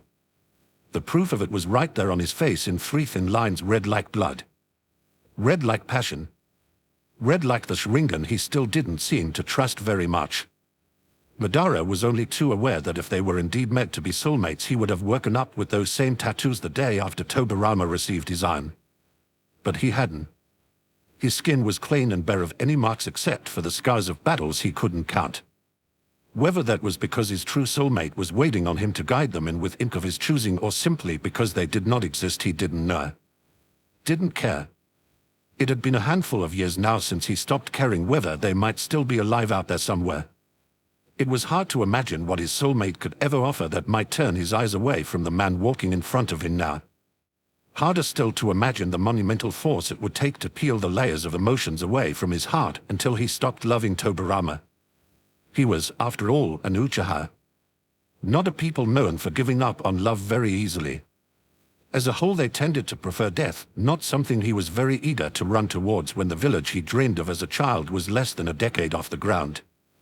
He was aware that this love was likely to be the thing that drove him into his grave, and yet as he watched Tobirama stop to soften the blow of a child crashing headlong into his legs, Madara couldn't bring himself to care about that either. Having second thoughts, Uchiha. What? Madara snapped back to reality to see that the child was leaving, scampering back to her mother with a smile made of crooked teeth, leaving Tobirama to look back at him with one eyebrow raised expectantly. You wish, Senju. I'm going to grind you into the dirt. I'm shaking in my boots. Words spoken with absolutely no inflection. Tobirama blinked once and then turned to continue walking towards the training grounds mostly frequented by him and his brother. It took a special kind of terrain to contain 2 such powerhouses without the effects of their training spilling over to bother the surrounding populace. Madara would know. He had chosen his own favorite training ground for just the same reason. Possibly it hadn't been one of his best ideas to suggest Tobirama spar with him instead after walking in on Hashirama apologizing for having to cancel the time they'd set aside for training together. Madara watched the mesmerizing walk of a shinobi built for speed and decided he didn't care whether this was smart or not. Their skill levels were close enough and well balanced enough to make for an interesting fight, so whether or not he made a fool of himself, it promised to at least be an interesting afternoon. If his heart just happened to get broken along the way, well, it had been breaking every day since he first recognized these hopeless feelings for what they were. One thing he had not taken into account was the stretching. Sparring was one thing, the rush of adrenaline and the rapid movements as opponents danced around each other, together and apart again over and over. The necessary step of stretching out their muscles was quite another. Without the high of mock battle, Madara was forced to turn his body away just to stop his eyes from being too obvious with the way he couldn't seem to tear them away. He wanted those elegant fingers to trace his skin, wanted those steely arms to cage him in like he was something precious, something to be treasured like he treasured the smallest glimpses of things he would never call his own. Facing somewhere other than the chest he wanted so badly to press his ear against just to hear the heart beneath it was much easier. Instead of making the usual show of himself, Madara watched the clouds scudding across the blue sky above them, leaning deeper into his stretches to let the burn clear his thoughts. Only when he was sure none of his emotions was showing on his face did he finally turn around and demand they get on with it. "Someone seems eager to injure his own pride," Tobirama noted with a hint of a devastating smirk. Madara scowled. "You think a lot of your skills. Shall we dance, Senju, so we can put them to the test?" "Let's," was all the warning Tobirama gave him before the two of them exploded into motion at the same time.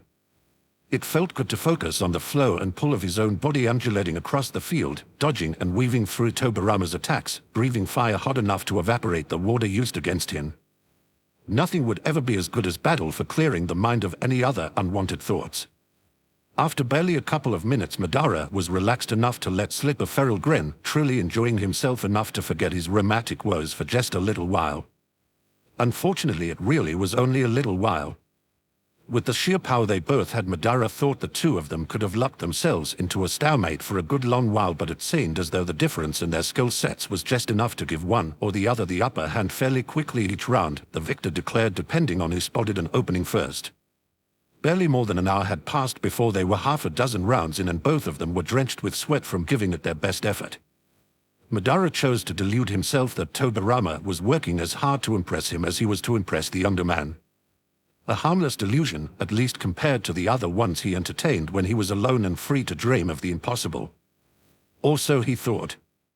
This apparently harmless delusion is exactly what cost him the spar, distracting him with a sensation of triumph and a need to overextend himself in an attempt to look good.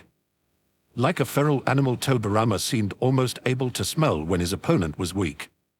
In a flash he had Madara pinned on his back with a blade at his throat, and for one interminable moment in time the wild glint of his eyes was the only thing that existed. The entire rest of the world faded away, narrowed down the same look Madara had been drowning in since his cursed heart first latched onto someone he knew he couldn't have. He didn't realize he was staring until Tobirama frowned and pulled away to stand up. Then he silently berated himself. So much effort put in every day to keep his feelings private, knowing they would not be returned, and now he'd given up all his secrets for nothing but a pair of pretty eyes. Tobirama was a smart man, after all. It would certainly be too much to ask that he not draw the right conclusions from whatever foolish expression Madara had just been wearing. Jaw hanging open for the space of 2 heartbeats, Tobirama closed it again with a helplessly bemused expression. It was obvious he wasn't sure what to say. There wasn't really much to be said. "Don't," Madara warned him. "Just a don't." Covered in sweat, breathing like a civilian after running a mile, he was painfully aware of the incredibly unattractive picture he made. Not exactly an image to swoon over, let alone fall in love with. As if he'd ever had a chance of Tobirama falling in love with him. Something dangerous pulsed behind his eyes, and Madara turned away before either of them could discuss what his Sharingan was trying to do, ignoring the tapping voice that called for him to come back and talk about this like adults. Instead, he coiled his legs and launched himself towards the trees without actually paying attention to where he was heading. Anywhere was better than here. Literally anything in the world was a better use of his time than having his heart broken by rejection he could have seen coming with both eyes closed. Avoiding Tobirama was both simple and complicated. Not many of their duties overlapped, their talents leading them to work in different departments. Unfortunately, they did sit on a number of the same councils and committees, and it was quite the challenge attending each of his duties without getting caught by a man who could move so much faster than he could. It took twisting and planning and every dirty trick that Madara had up his sleeve, but he managed it, somehow, for several weeks. He couldn't imagine what Tobirama could possibly still want to say after so much time had passed, but he was very sure he didn't want to hear it. All he wanted was to enjoy these last few years of sanity before the inevitable curse of his client at last began to shred the barrier between his heart and good sense. Obviously he couldn't run forever, though, not from someone as determined as Tobirama. Madara wondered why he still found that such an attractive trait, even as he watched the other man bear down on him in the records room where several heavy layers of seals prevented him from using a body flicker to escape. "We need to talk." "No, we really don't," he snapped back in the hopes that his natural grumpiness would cover the dread choking his voice. "Don't look at me like that, Uchiha. Are you or are you not the same idiot who faced the Raikage and his personal guard all by yourself with no backup? Quit looking so, sir. Madara scowled. So? Afraid of me, Tobirama finished his sentence with the slightest note of hesitation, like he knew exactly how badly Madara would despise hearing those words. And indeed they did bring a scowl to his face. He'd never been afraid of anything in his life except for losing his precious people. This wasn't fear. This was nothing more than a healthy predilection for not landing himself in painful situations. I'm not afraid of you. Go away. Rather than scurrying off for the hills, because of course he wouldn't, Tobirama had always taken a lot more than one quick snap to run off. He bullied in closer until he had Madara hammed into a corner, boxed in on all sides with nowhere to look but forwards. Clearly we are not going to be able to talk about this calmly, but I don't know why I expected any more of you. You're as ruled by your emotions as my brother is. To make this as painless as possible, how about you just shut up and let me lay out the facts? Yes. Raising one hand, Tobirama began to tick off his fingers as he continued. You have some sort of feelings for me, and yet you chose not to speak to me about them. I wondered why until I realized it probably had something to do with either your heritage as an Uchiha or your status as an bonded.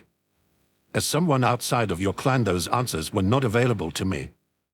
However, the second option was one I was more than capable of testing for myself. If you were just Dash.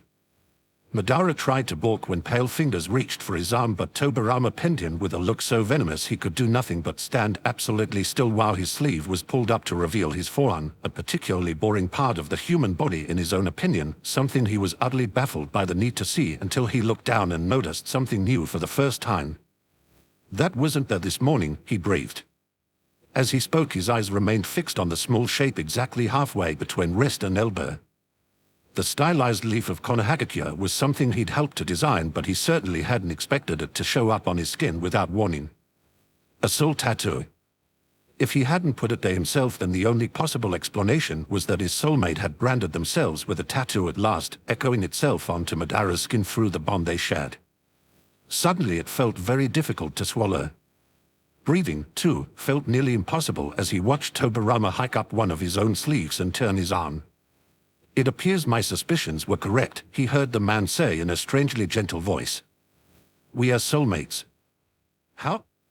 Startled, Tobirama blinked at him several times before venturing, what do you mean how? He looked even more startled when Madara began to flail like he always did when his emotions got the better of him. I mean how? This doesn't make sense. It has to be some kind of coincidence. Someone else saw your tattoo and got the same one. Something. How the hell can we be soulmates if this ink shows up but the ink all over your face doesn't show up on mine? What? Oh. Oh. I see. Confusion blossomed into understanding only to fade away into something soft, something very much like the expression Tobirama reserved only for the rare moments he chose to show his fondness for the few people he was close to. Having such a look directed his way made the poor heart in Madara's chest leap in several different directions at once. Or at least that was what it felt like. Feeling almost left behind, he demanded, you see what? Then he gasped when Tobirama reached up to touch one of his cheeks. The marks on my face are not tattoos.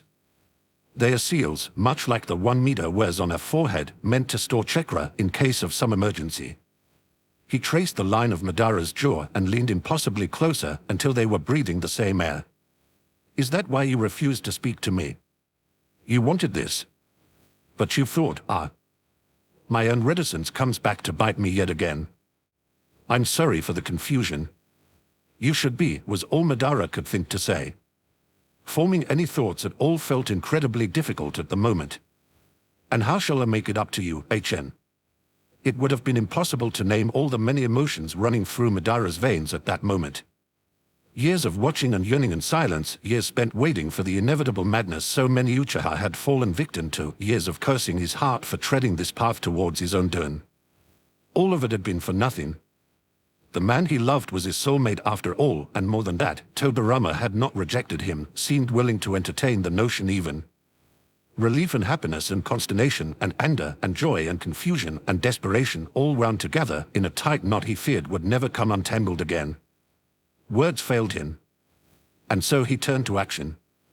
Tobirama, by some whim of mercy, did not laugh at him for having to stand on his toes in order to crush their mass together.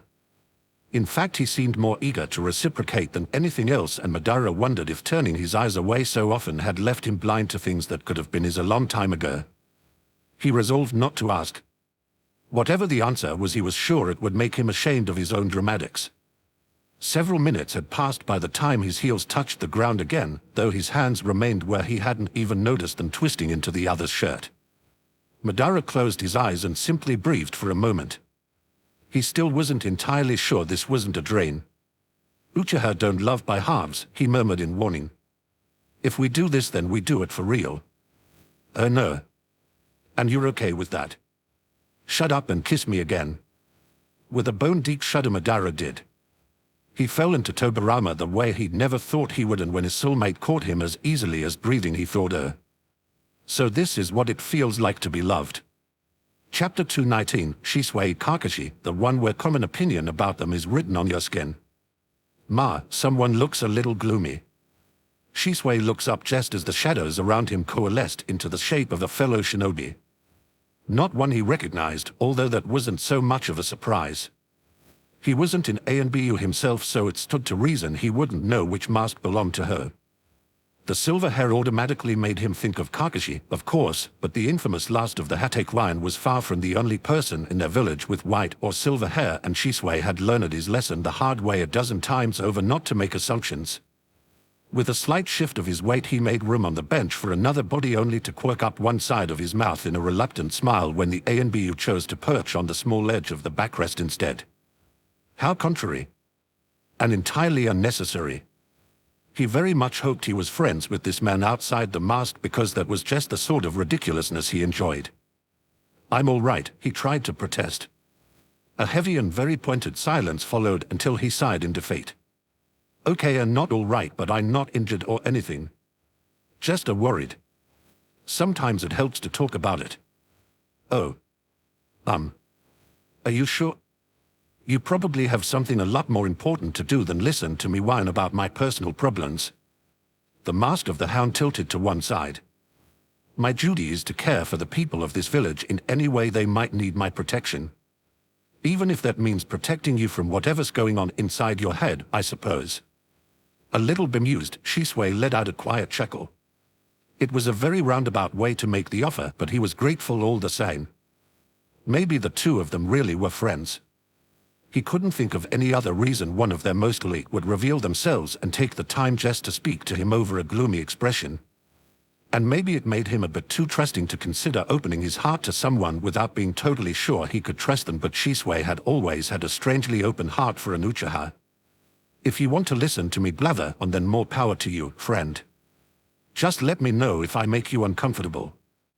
I know a lot of people can be squirmy when someone wants to talk about their soul words. He peeked sideways just to check that his companion hadn't disappeared, and was pleasantly surprised to see the other lounging comfortably. Nah, doesn't bother me. If you want to spill your secrets, then be my guest. Yeah. It's just I get worried sometimes, you know. The words have changed a couple times over the years, but they're never great. The ANBU tensed ever so subtly. You think you might be matched with a missing nin or something? Oh no. Actually, that never crossed my mind, although now I don't know if I'll be able to get it out. What I meant to say was that I'm worried for them. For them. The naked surprise was easy to read in just those two words. Shisui waved his hands vaguely through the air as if they could illustrate his point. Well, yeah. If the most common opinion about them has been negative my whole life, then I'm guessing they probably haven't had an easy time of things. Imagine everyone around you thinking you're a demon or something. Or that you're going to turn out like someone else. I hate being held to someone else's standard. He knew he wasn't doing a very good job of explaining himself, but his mind was a bit of a jumble from treading the same worries over and over again for the millionth time. Before looking up, he paused to rake both hands through his hair and grit his teeth, grinding them together like that might relieve some of the knots in his chest. When he did look over, he wasn't sure what he'd been expecting. Somehow the sight of Li's shoulders and the weight of a heavy gaze wasn't it. Clearly something he'd said had been surprising, but after going over his own words a few times, he still couldn't figure out what he'd done to cause such a reaction. "Are you okay?" he ventured. The question seemed to jolt the other back to reality. "Yeah, sorry. I was just a little startled. You quite the selfless one, aren't you?" Shisui rubbed sheepishly at the back of his neck. "I'm nothing special, I don't think. Aren't soulmates supposed to worry about each other and stuff? I just meant that most people would worry about themselves first, but not you. Your first thought is to wonder if they're okay. That's not a lot of nice people left in the world." Although he couldn't see the A&Bu's face, Shisui thought he could almost hear a smile behind those words and echoed the expression without thought. "You know, I don't think you need to worry very much. I'm sure when they find your soulmate will have everything they need." Shisui bent, his chest oddly light as though a burden had been lifted just like that, but there was no time for thanks. Before he could do more than part his lips, the A&Bu had lifted a hand in a two-finger salute and then melted into the shadows. Either he'd been summoned or realized the time, or perhaps he'd just grown tired of their conversation. It didn't really matter. Whatever his reasons for leaving, Shisui was just glad the guy had taken the time to sit and let someone dump their troubles on him. Even if they hadn't really had time to get too deep into the subject or anything, just speaking what was on his mind and getting a little reassurance in return had been the one thing Shisui didn't realize he needed. Maybe, he thought, he would get the chance to thank the other someday. He really hoped so. Far beyond the other side of the village, a figure broke out of the shadows with fumbling steps to catch his weight against the closest tree, breathing hard. Leaving so abruptly when they were clearly still in the middle of a conversation was definitely rude, but he consoled himself that at least Shisui couldn't be too sure who was behind the mask. Not to mention, with such a constantly positive outlook, he was fairly sure the other young man wouldn't think too unkindly of him anyway. Reaching up to frame his own cheeks, Kakashi pulled away the face of the hound and tilted his head back, closing his eyes to the sunlight streaming through the trees. Several heartbeats passed in utter stillness. Only when his thundering heart had finally slowed did he bring his chin back down, eyes drawn to the glove covering his left hand like a magnet drawn to a lodestone. He didn't need to peek. The words underneath were branded on his heart just as every other word he'd ever borne was. Still, he dropped the porcelain mask carelessly to the ground and tugged at the clawed fingers of his left hand. It was hard to remember how young he'd been when he first started wearing his signature gloves, even outside of Judy, but next to the mystery of his hidden face, not many people had ever questioned such a practical fashion choice. "As bright as the sun," he read aloud. Then Kakashi smiled. Laughed a little even. "I can't say they're wrong, Shisui," he whispered to the trees around him. "About either of us. And I'll tell you about it very soon. There's been hints that the Sandaime wants to remove me from A&Bu. Maybe it's a sign that I need to stop hiding behind all these rumors." Lifting his head once more, he brought a hand up to cover the sun above him and let its brilliant light halo around the precious words that had kept him sane and whole through the darkest of times. No matter how deeply he delved into the shadows, no matter how many whispers of demon, and just like his father had followed him through life, Shisui's words had always been positive, waiting patiently to draw him back to sanity with reminders that there was good in this world, that there was someone out there waiting to find him.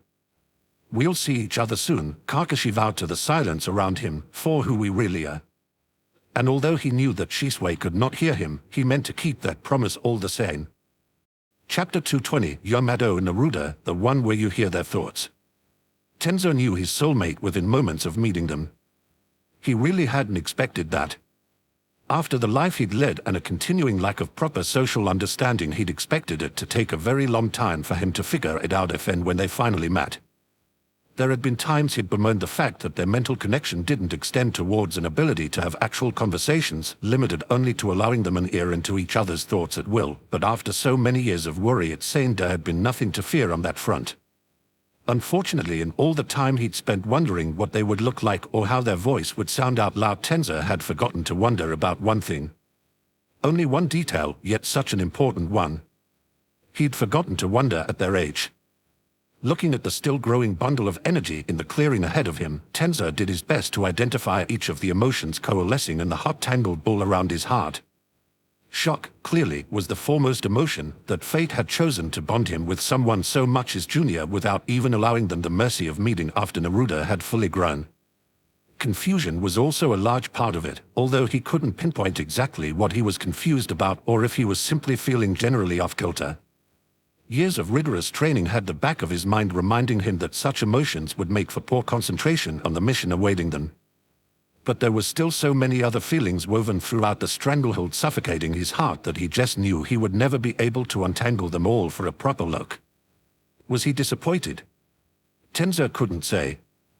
He could admit in the privacy of his mind that Naruto's features were already handsome, but at the same time he felt almost dirty for even noticing.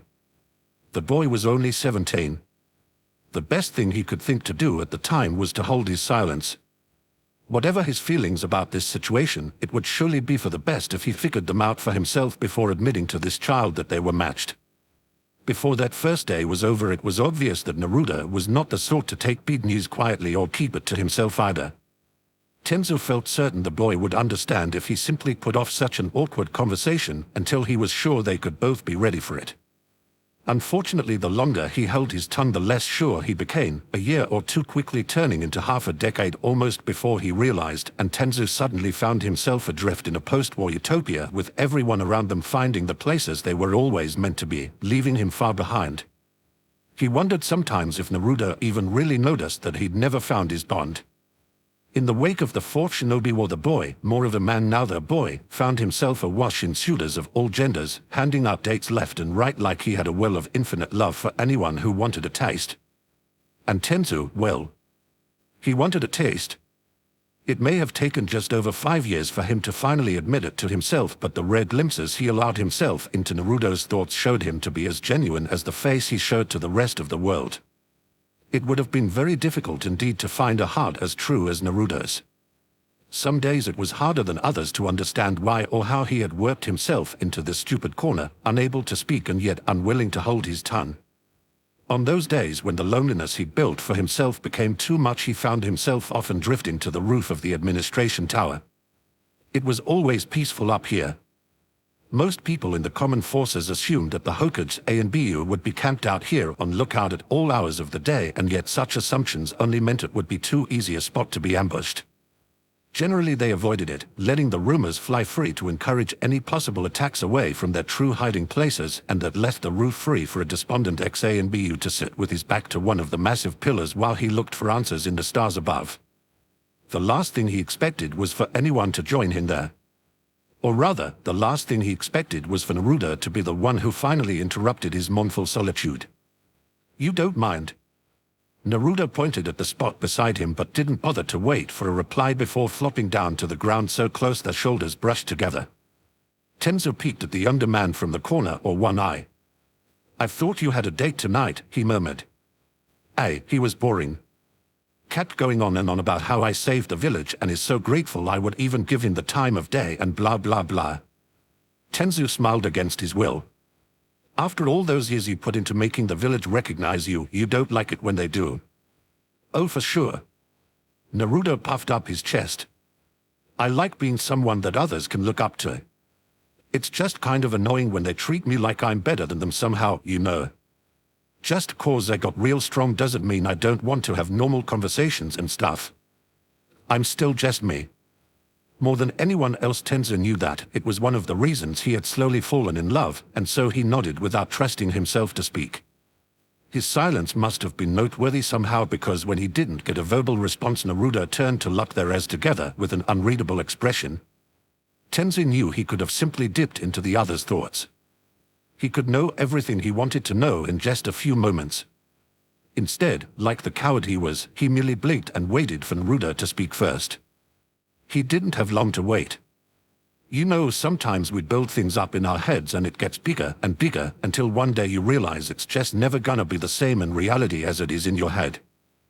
I'm sure if you told him he was making you uncomfortable that he would have backed off a little," Tenzo said. Naruto gave him another look he didn't understand. "No, I wasn't talking about that guy." "Oh."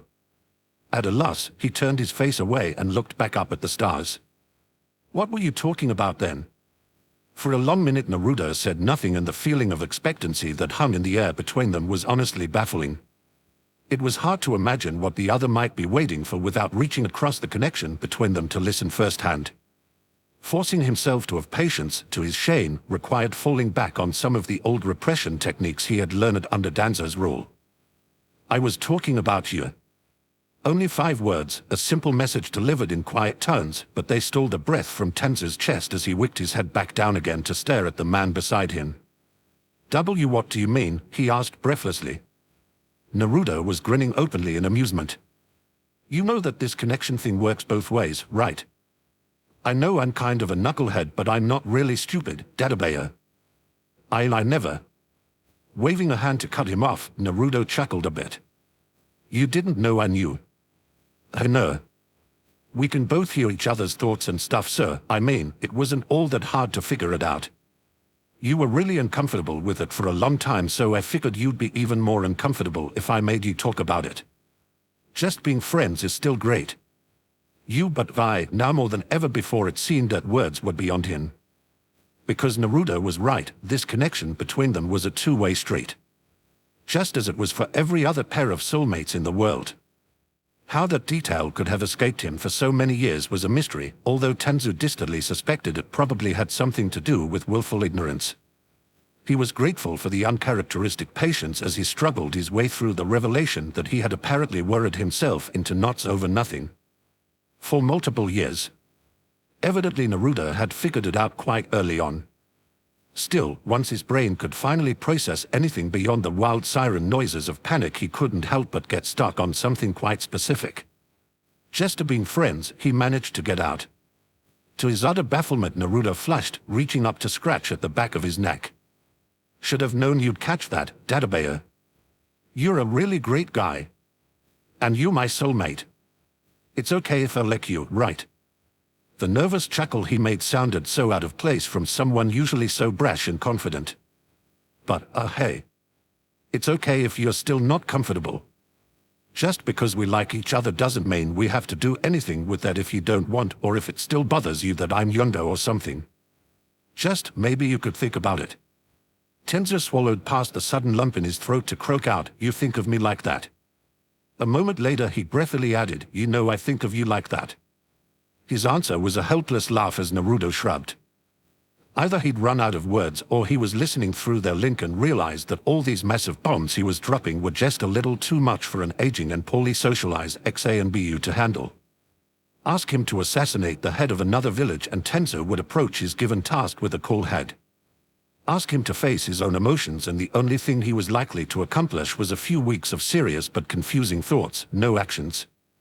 Several minutes passed before it was obvious that neither one of them knew what to say next. Naruto had laid all of his cards on the table. He was clearly waiting for some kind of sign for where to go from here, and it took a while before Tenzu realized he would have to provide that sign. Leaving it up to him to drive whatever was happening here was clearly a bad decision. As he proved when the only thing he could think to do was to lean over and crash his mouth against the underman's with all the pent-up emotion of someone who had been keeping a secret for more years than he wanted to count. Despite the fact that Naruto had only just confessed to sharing his feelings, it was somehow still a jolt to feel him respond in kind with a low groan.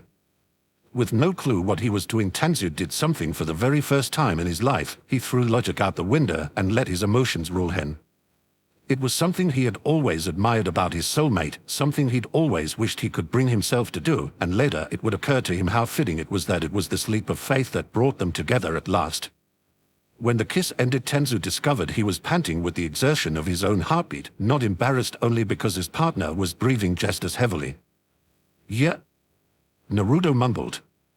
"Yeah," Tenzu whispered back. Neither of them needed to elaborate. The connection between them had never been so open. All of Naruto's thoughts strained into his mind almost as though the man were projecting them as hard as he could, and the sheer happiness they both felt in this moment was enough to quell every fear that might have arisen.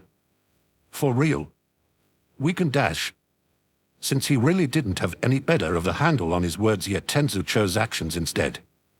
This time when he moved, Naruto met him halfway and both of them had to chuckle at their own awkwardness as their teeth clacked together. It was, somehow, a perfect moment. Just the right way to remind them both that they were human and messy and that it was okay to be those things. Tenzu closed his eyes for a moment just to breathe. When he'd come to sit up here on the roof tonight, he'd expected nothing more than to spend another few hours pitying himself for the seemingly impossible situation that he'd put them both in. No. All those dates with all those different people, he ventured slowly. They weren't real dates, were they? Kind of. Lots of people want my attention, and it doesn't really hurt anyone to give them the time of day, so long as I don't let things go too far. Mostly they just want to say they went out with the hero of the village. Not many of them were really interested in me as a person. As long as you were still worried about being together, I figured, why not just make all those people happy without actually having to break any hearts?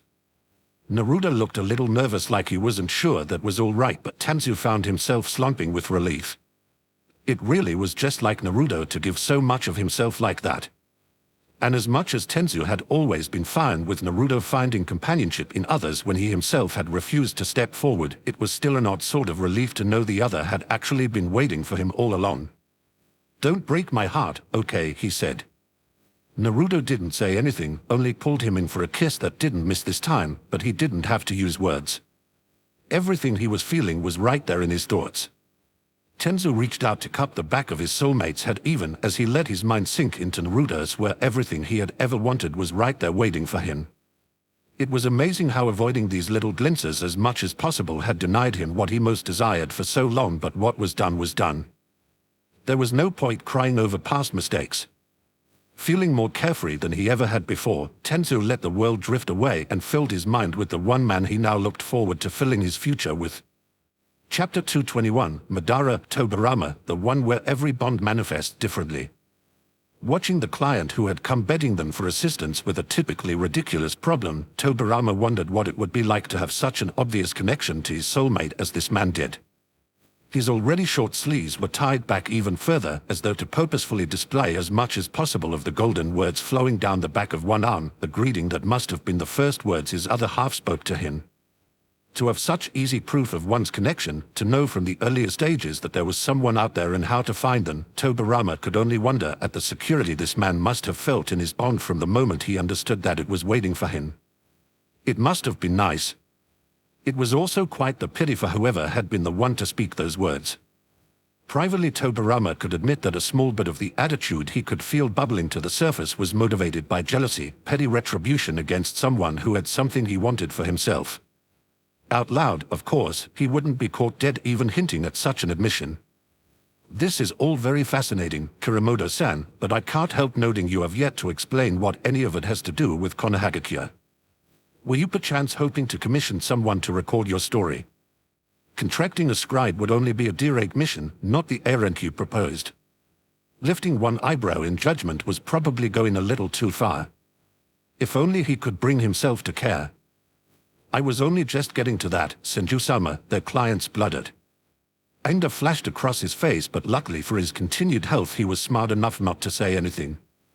"The mission I came to contract your shinobi for is of vital importance. My son is a diamond among chaff, he deserves only the best. If the woman pressing suit upon him is truly so weak-hearted as to look at other men, then she must be chased away." Tobirama blinked slowly. "And you wish us to?"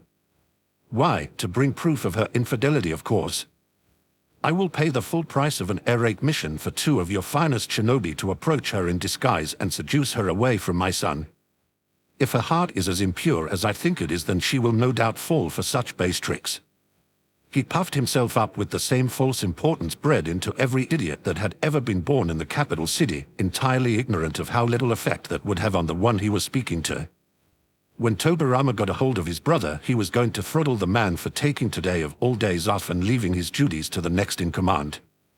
Technically, Madara would have been the next in command if he weren't currently at home recovering from pushing himself too hard during training.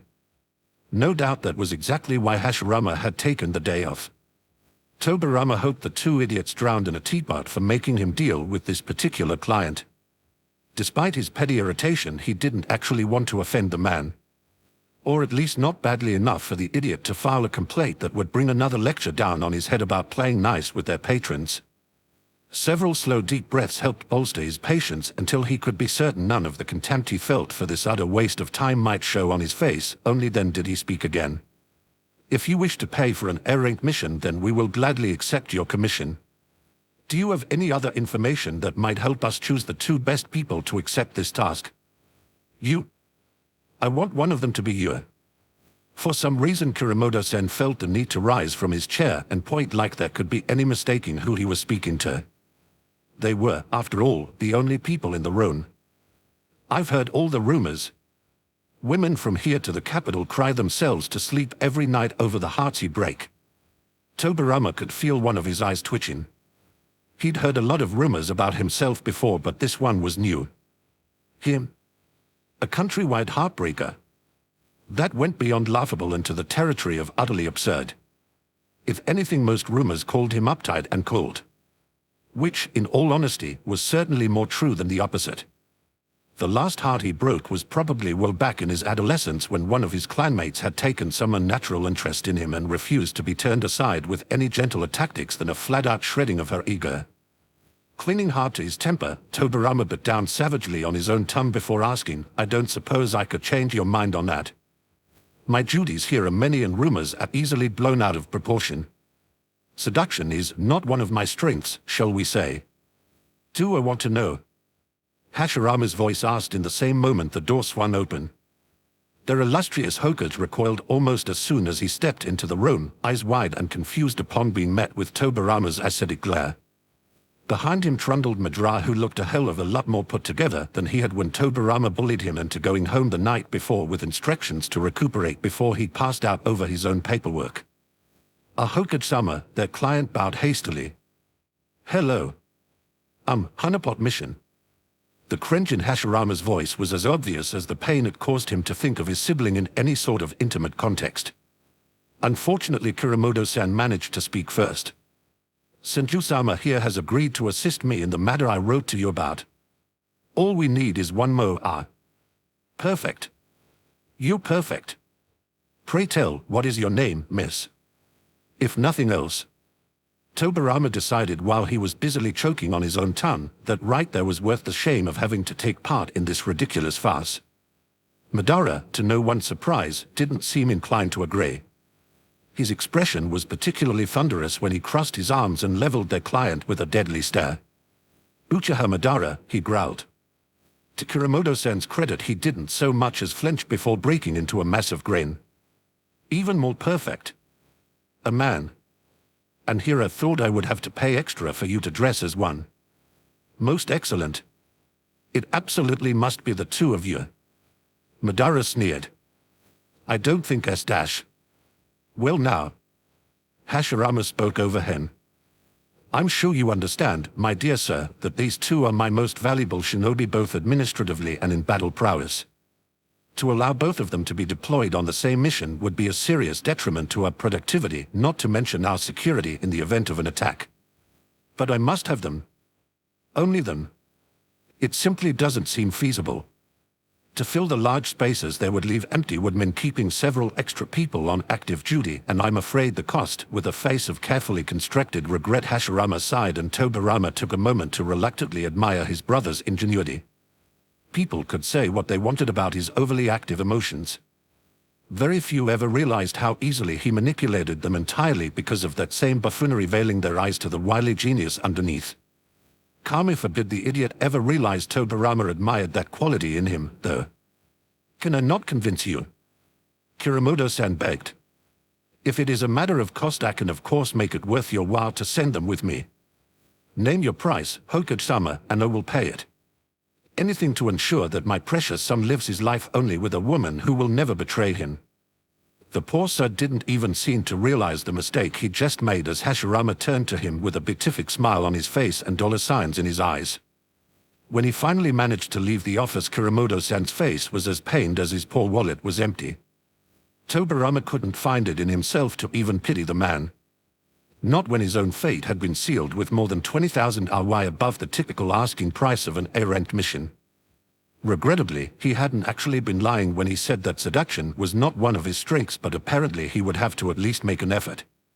It was hard to choose whether he regretted more that it would be a woman several years after he had finally accepted his preferences in the opposite direction, or that, of all people, Madara would be there to watch him make such an utter fool out of himself. How exactly, he demanded the moment their client was far enough down the hall not to overhear them dash, do you propose I disguise myself? At the risk of showing my own ego, I'll remind you that I do have rather distinctive looks. You're not the only one, Madara growled with both hands going almost protectively to his extraordinary manner of hair. Hashirama boomed a laugh that lacked even a shred of sympathy. Oh, I'm sure you two will figure something out. You could always wear a hunch. And if she's chakra sensitive? I notice he failed to even ask about that. Madara reached out to smack his best friend across the back of the head for such an oversight. Familial bonds dictated that Tobirama should defend his sibling, but, as he rather wished he was close enough to do that himself, he opted to pretend he'd seen nothing. Sorry. I'm sure we can work out something that will hide your hair. Like a big scarf or a hood or something you could tuck it into. Hashirama drooped and clasped both hands under his chin. Please don't be mad at me. That still leaves me, Tobirama pointed out. Both of the squabbling friends turned to him in consideration for several long heartbeats. Hashirama spoke up first with a bright smile. I know. We can cover your tattoos with makeup. Geisha use white makeup all the time. I'm sure we can procure you some in a discreet manner. Covering my face won't do much good if my hair is just going to stick out like a fox in a henhouse. The only bloodlines left that produce hair this color are all shinobi clans, and as much as I would consider it a compliment to be mistaken for a heartache, that wouldn't exactly help me fly under the radar now, would it? He didn't bother to list all of the other shinobi clans he would likely take insult at being mistaken for, but his brother, thankfully, had enough tact to skirt that entirely. Instead, he went even deeper into stupid territory because of course he did. You could dye your hair, he crowed as if with the triumph of a great idea. I hate you, Tobirama told him. Without another word he swept out of the office, calling over his brother's whining protests that since he was here anyway he might as well finish his own duties for the day. More than anything he was angered that Hashirama's suggestion had actually been a logical solution, and in the depths of his private heart he admitted that his irritation stemmed entirely from self-image. He didn't want to dye his hair. He liked his hair. Call him an egomaniac, but he rather enjoyed standing out from the masses. Sending a clone to go pick out some dye from the infiltration core's private storage room felt somehow less painful than doing it himself. At least when he received the memories of it, the deed would already be done. Tobirama completed the handful of duties left and finished at the tower, and then left to wait at home for his clone to return. The first thing he did upon dispelling his copy was sit in his living room to study the instructions on the back of the dreaded box in excruciating detail. The only thing worse than going through with this idiocy would be somehow doing it wrong. This was already going to end in mockery one way or another. He didn't need to give anyone more ammo than necessary. After making sure he understood exactly how to use the stuff, Tobirama spun the box around again to study the color. Maybe he wouldn't look entirely terrible with red hair. If the stars aligned in just the right way, he might be able to convince himself he looked a bit like his sister-in-law. The Uzumaki, now there was a clan he would feel no shame for having a connection to, and it would certainly be a logical assumption. They did have a rather sizable civilian population. Turning the box side to side in an effort to determine whether he thought the color looked like a natural one, he couldn't help but let his eyes be drawn to the golden letters embossed near the very top, an elegant curling script that greatly resembled the letters Kuramoto-san bore along one arm. What would he do, Tobirama wondered, if at last he managed to discover his own soulmate and he wasn't able to reach out because of this? He'd never been all that fond of undercover missions for just this reason. To meet his soulmate while he didn't even look like himself, to risk that they might fall in love with a falsity. A deep sigh escaped him and Tobirama spun the box around so he wouldn't have to look at the letters anymore. Everything about this mission was stupid, including the emotions he was letting it drag out of him. Best to just get this over with before he got too maudlin about things so far out of his control. All told, including the time he took to pause and investigate the chemical compounds, the dyeing process took just over an hour, and Tobirama refused to look at himself in the mirror until he had thoroughly rinsed the mixture out of his hair and let the whole thing dry completely. Only then did he finally approach the bathroom vanity with trepidation and lift his eyes to take in the horror of what he'd done. He had just enough time to cringe in distaste before the front door of his home slammed open with a bang that ricocheted down the hall. Toby. Hashirama's voice called out to him in an oddly strangled tone. You here? Unfortunately. At his reply, footsteps hurried closer. We may have to apply a slight change of pla-ns, oh my. Anija, I swear if you finish that sentence after I only just finished this nonsense, Tobirama jerked an angry thumb at his own mangled hair. I will make you regret ever being born. His brother stared at him. Stared some more. Blinked several times and then continued to stare, all while Tobirama's eye grew closer and closer to the boiling point. Finally he drew in a breath that rattled ominously. Come with me, he murmured shortly before spinning on one heel and marching back towards the front door. Now hold on. Anija, what the hell? Annoyingly, Hashirama did not stop. His only concession was to pause long enough for Tobirama to tear an old jacket out of his front closet and pull the hood up tightly. Just because lots of other strangers were going to see him in this state didn't mean he had to let all of Konoha in on his shame. Vanity, apparently, would need to be added onto the list of character flaws he hadn't even known afflicted him until this thrice-blasted village was built. Where the hell they were going he couldn't tell, since the hood of his jacket was pulled so tight around his head that it obscured most of the world around him. On sense alone he guessed they were bound in a general southern direction, but for the life of him he couldn't imagine what existed to the south that had to do with his disguise or suddenly needed to be attended to the moment his brother saw him. Tobirama did try to ask, of course, but for once in his life Hashirama seemed to have lost his capacity for words. If only he could be like that more often. Well, if only he could be like that any other time, but for now, when Tobirama needed answers that none of his increasingly irritated questions were getting him. He did recognize right away when they entered the Uchiha district. Walking past the Uchiwa embossed gates always felt much like stepping in from the cold to a place with 1,000 warm fires all around him. It was, he hated to admit, a very comforting place to be for a sensor like him. It was also a great relief at the moment. Hashirama might profess to love the whole world, but there were very few people he was actually close with, and only one of them lived within the Uchiha compound. Tobirama frowned at the inside of his hood. It would make sense for them to go see Madara right now. He was the other half of this utterly ridiculous undercover mission, but it made no sense at all for Hashirama to be in this much of a tither over his best friend unless something had gone terribly wrong in the past hour since they had all been together. How much trouble could one man get into within the confines of their own village? Despite how close the two of them were, it was still a mild surprise when Hashirama let them both into Madara's house without so much as knocking. Tobirama racked his brain trying to remember whether Azuna still lived with his brother while the two of them made their way down the hall. Since they were inside now, safe from the judging eyes of the general public, Tobirama allowed his fingers to loosen their hold on the material of his hood until he had enough vision to take in the home of the Uchiha clan head. Much more Spartan than he had expected. If he were taking this first look a handful of years ago, he would have expected blooded weapons to line the walls and plaques bearing the heads of notable kills. He'd long grown past such childish assumptions, but if he were honest, he still would have expected this place to be a little more plush, a little more befitting the head of such a large and lucrative clan. Mads. Mads, I'm back. Are you okay if we come in? Hashirama paused at the beginning of the hallway to gently rap his knuckles against a plain shoji screen. And me now, Madara's miserable voice drifted out. If a single person in my clan sees this, I will never hear the end of it.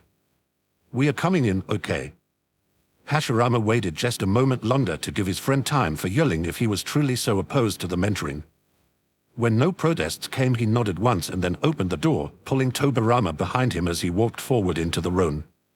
Strange as it was to find himself in Uchiha Madara's bedroom of all places, Tobirama didn't have time to even look around to see if the decor here was as barren as the rest of the house. He didn't even have the time to ruminate on the odd places life had taken in just a day. The moment he stepped inside the room, all of his attention was riveted to the figure huddled on the bed with face in hands. Logic told him that was Madara. It sounded like him. Felt like him. His eyes, however, must have been playing tricks on him. The hell is going on? Tobirama pulled his free arm away from Hashirama's grasp to poke at him with confusion. I thought you said he was going with the scarf idea. How the hell did you get a dye that color to saturate this much hair in such a short time? And for that matter, why on earth did you give him the same color as me? Oh, I didn't do this, Hashirama said. So he did it to himself? No, I think he did it. Tobirama blinked slowly, one eyebrow rising. I most certainly did not. You saw me when you came to get me. You know exactly what I've been doing since I left the tower. In his indignation at being accused, he missed the sharp movement of Madara's head snapping up to look at him for the first time since he entered the home. Busy as he was jamming a finger into his brother's side, he didn't see those eyes zero in on him like a kunai finding its target, but he sure did feel the weight of them. At first he ignored it. This was hardly the first time he'd been stared at, but when Hashirama managed to bat his finger away and pointedly indicated the man whose house they had just invaded, he finally looked over. "Can I help you?" he muttered, instinctively defensive under that much scrutiny. "What do you mean the same color as you?" His first reflex was to pull the hood tighter around his head. Then he realized how stupid that was. If the two of them were going on the same mission, then obviously Madara would have to see him in this state at some point, and if anyone was going to understand the pain of having to dye his hair such a wildly unsuitable shade, it would be the man whose head currently matched his own. A heavy sigh of defeat escaped him before, with great effort, he finally allowed his fingers to unclench so the hood of his jacket could fall back to reveal that his hair indeed was a perfect match for the ridiculous color of Madara's. He expected the man to stare, of course. What he didn't expect was for his jaw to drop and one hand to reach out blindly for Hashirama. "You," Madara croaked. "Go away. Now. I might need to talk to her. Just go away." "Okay." In a move possibly more surprising than anything else that had happened so far, Hashirama turned to leave the room as easily as that, not a word of protest. Tobirama watched him go with both eyes wide and blinking. "Ain, how did you do that? I've never seen him leave so easily in my life. How did you make him do that?" Bed springs creaked and groaned like a symphony to announce Madara's rise from the bed. I still locked onto Tobirama with all the intensity of the hawks he so enjoyed flying. He looked just as silly with the wrong hair color as Tobirama felt he himself did, but something told him that mockery would not go over very well just now, no matter that Madara was one of the few who could give as good as he got. The arguments they got into were usually some of the highest points of Tobirama's week. "You dyed your hair." Unfortunately, his intelligence didn't always shine through quite as obviously, such as moments like now when he felt compelled to state the very obvious. "So did you?" Tobirama said with one eyebrow raised in judgment. "No, I didn't." After a pause, Tobirama canted his head to one side and lifted the other brow. "Well then, I suppose I'll need to get my eyes checked very soon." "No." "Shut up, you don't get it. I didn't do this." "You claiming what?" "Some kind of hair dye bandit snuck in and colored your hair when you weren't looking. I think it means we are soulmates, you absolute fuck." "Oh." There were dozens of responses he could pretend he'd been expecting, and that one would not have been even close to getting on the list. Tobirama opened his mouth only to close it, thoughts racing over each other in a jumbled heap because he knew exactly what Madara was getting at. Of course he did.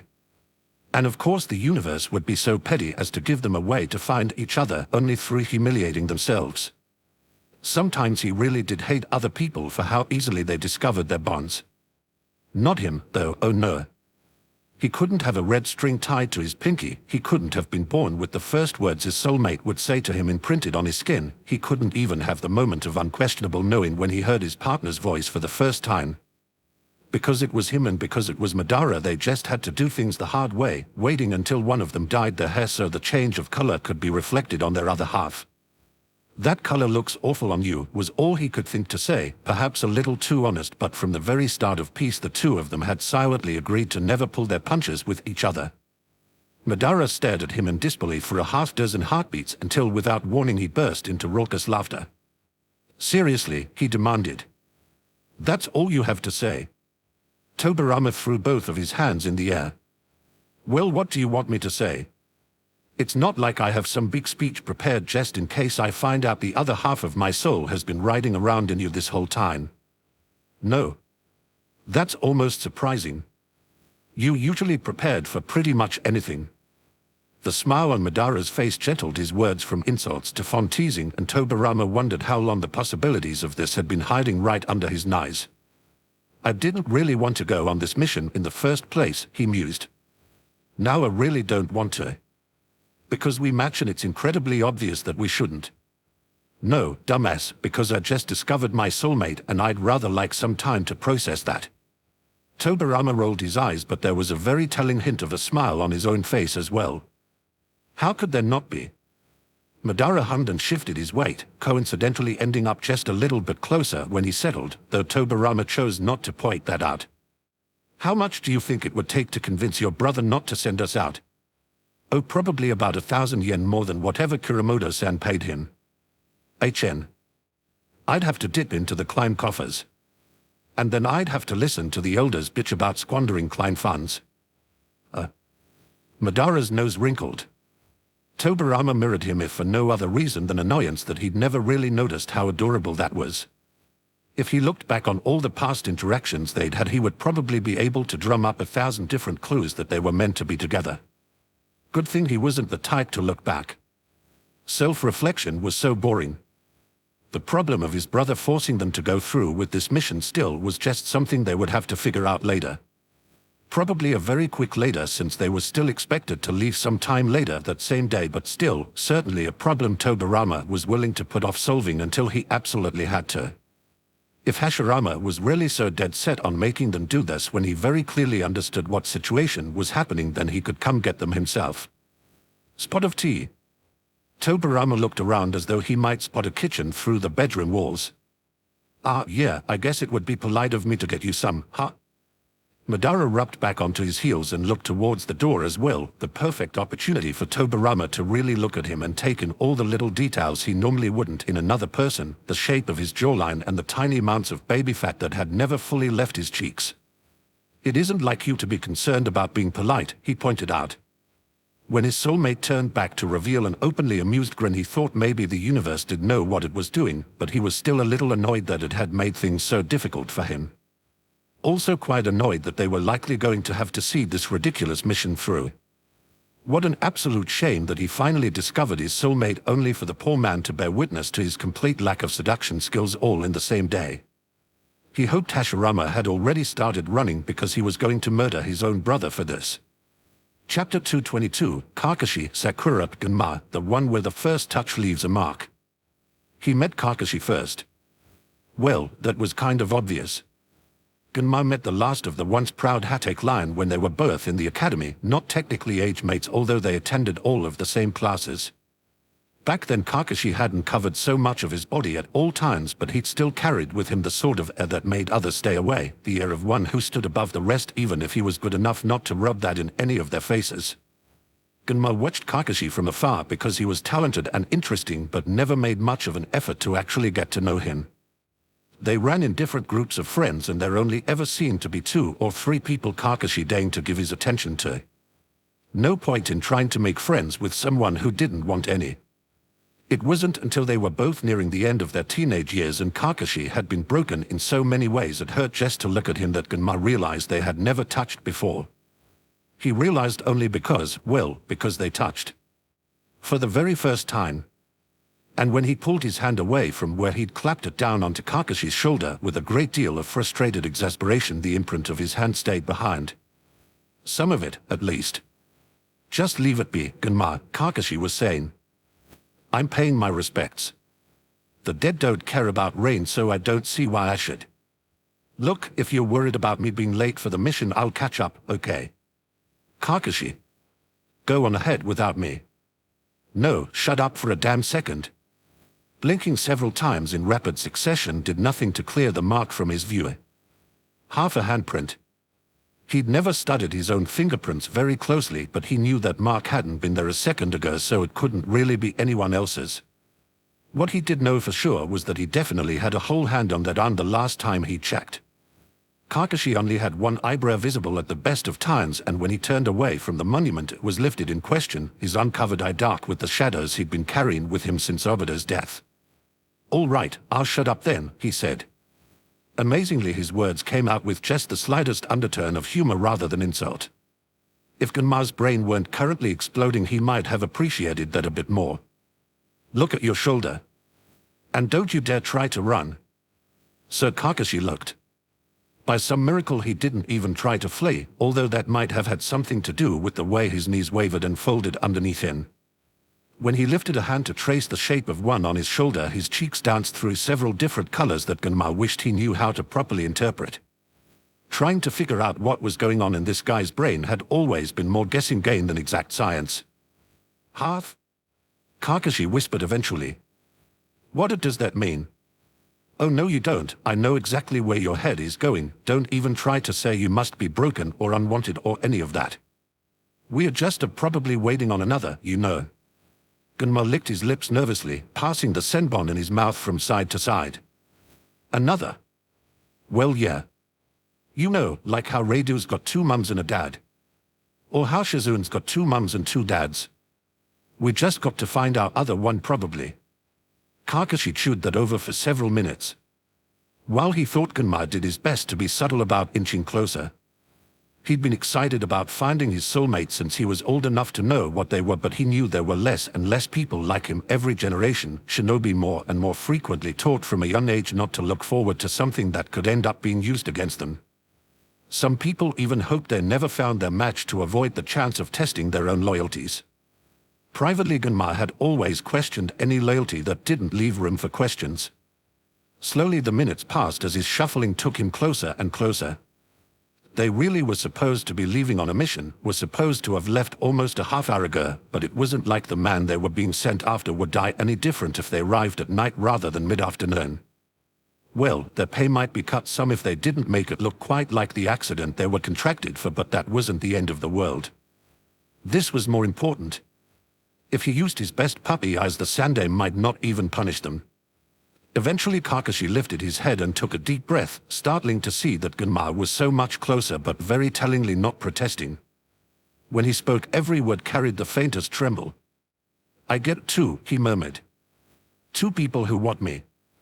Oh, that's what you were thinking about? God damn it, Hatake. With a roll of his eyes, Gunma flopped down onto the ground and threw both arms around Kakashi's shoulders, more than aware that he was risking a knife between the ribs but also more than willing to take that chance. We're your soulmates. We wouldn't be matched if we weren't what you needed, you know. I want you, let's be clear on that, and I'm sure they'll want you too. Not done. I'm a genius. When the met, Gunma was cheered to see that spark of humor had returned. His first soulmate had a lot of issues, but that was fine, they could work on those together. They'd be fine until the day they could finally be whole. It took a while. Quite a few years. More than a decade, actually, but Gunma would be happy to tell anyone that neither of them had really minded the wait all that much. They had each other through it all, and despite the idiot's protests, they spent most of them working Kakashi through the worst of his abandonment issues until he could be called something at least adjacent to mentally stable. In that time they both did their rounds in A and BU and left the organization to seek healthier ways to serve their village. Where Gunma chose to fall back into the regular mission roster, Kakashi found himself roped into taking on a team of genin, something neither of them thought was a really good idea, but neither could see a way to get around. The kids were, collectively, almost as messed up as their sensei had been. Out of the 3, the most normal was a little pink bubblegum girl named Sakura, who spent most of her time swooning over the last of the Uchiha line. Kakashi did what he could to avoid contact with them, just as he did for most people, a habit that Gunma found entirely exasperating.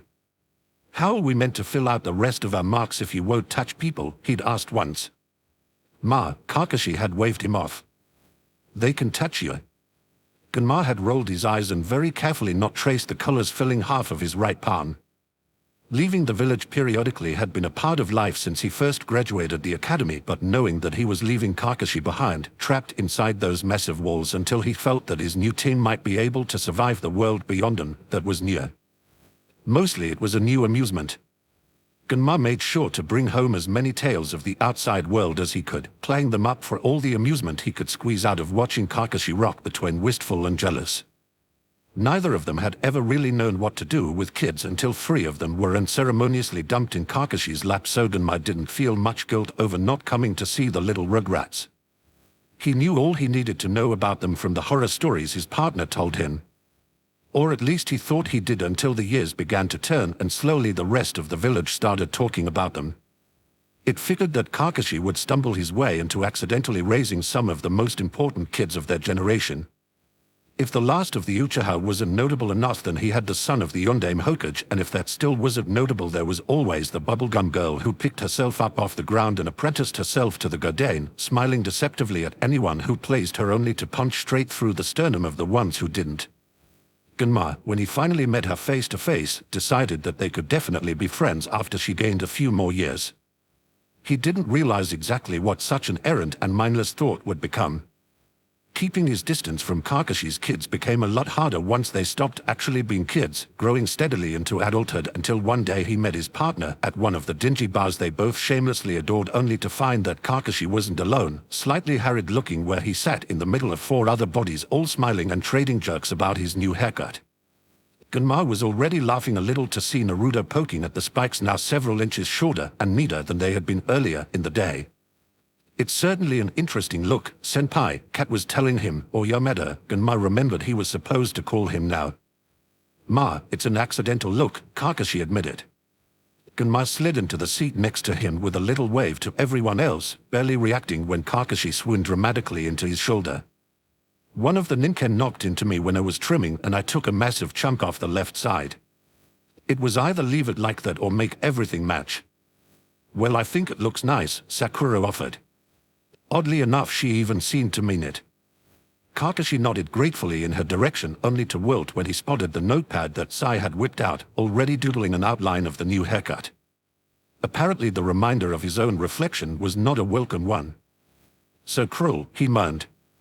All of my loved ones are so cruel to me. I'm sure would all be a lot nicer with more alcohol in us. Well aware that he wasn't being at all subtle, Genma could only offer a beaming smile when his partner leaned away to glare at him. Extra cruel. Does that mean you're not paying for my beer? Kakashi harumphed his way out of his seat and stomped away towards the bar, grumbling under his breath about joint accounts and shared finances. With most of the table laughing along with him, it was only too easy for Genma to ignore Sakura's narrowed eyes. They'd crossed paths several times during her apprenticeship to Lady Tsunade, a source of much amusement for him whenever he pulled guard duty, but he'd never really had a chance to get to know her more than that, so he could probably be forgiven for not knowing what that particular look on her face meant. Or what doom it spelled for those that might ignore it. When Sakura got up to walk after her old sensei, Genma figured she was only going for another drink. Maybe popping off to the bathroom. He would have thought she was going to powder her nose if he had ever seen her wearing more than mascara, but even the village civilians knew that the Yamanaka girl was the one obsessed with painting her face. If he had to guess, he'd probably say Sakura's version of dressing up had a lot to do with picking an outfit that best showed off her admittedly impressive biceps. Not, of course, that he was disparaging such choices. He'd always been attracted to competence more so than a painted face. It took several minutes for Kakashi and Sakura to make their way back across the bar, but when they did, they were both wearing faces like they'd seen the meaning of life itself and lived to talk about it. Genma was out of his seat and reaching for Kakashi in an instant, baffled when the man only stood there and blinked at him. Genma-san, can we talk to you outside? Sakura asked in a strained voice. Sure. Yeah. Did you break him? I think I might have, she breathed. Then she turned and walked towards the back entrance with jerky steps. Without bothering to answer any of the questions from those left behind, Genma took his partner's hand and dragged them both after, the pink hair bobbing away from them.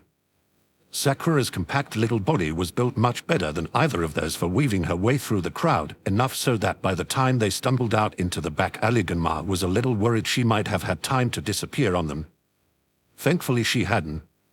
He did, however, note that her eyes were just as wide as Kakashi's, and both of them looked rather like they would have loved to flee if only they could figure out which direction to go in. All right, who's going to tell me what's going on, he said. Kakashi gurgled a little.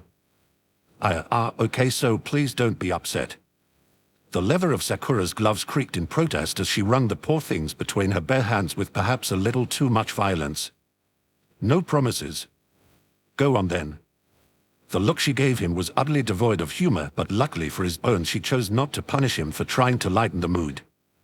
After a few more times wringing her gloves, she allowed them to drop to the ground, taking one very deep breath before turning both hands to reveal her palms. One of them was half colored in. Look, I know I know that you too, I didn't mean to. Genma-san, I've never seen anything like this. I was just trying to get his attention, so I put a hand on his shoulder, and I guess I've just never touched him skin to skin before and dash. Whoa, calm down, calm down. Don't start hyperventilating. It's your left A was soul mark. All the breath in his lungs wished out of him with some indeterminate noise when both Sakura and Kakashi nodded in the affirmative. It felt like suddenly there was no more oxygen left. Distally Gunma could tell that his legs were trembling, but he couldn't be bothered to care about that at the moment, not when everything he'd been waiting so long for was coming true right in front of his eyes. He didn't realize how long he stared for until Sakura cleared her throat and he peeked up to see that she looked even closer to flight.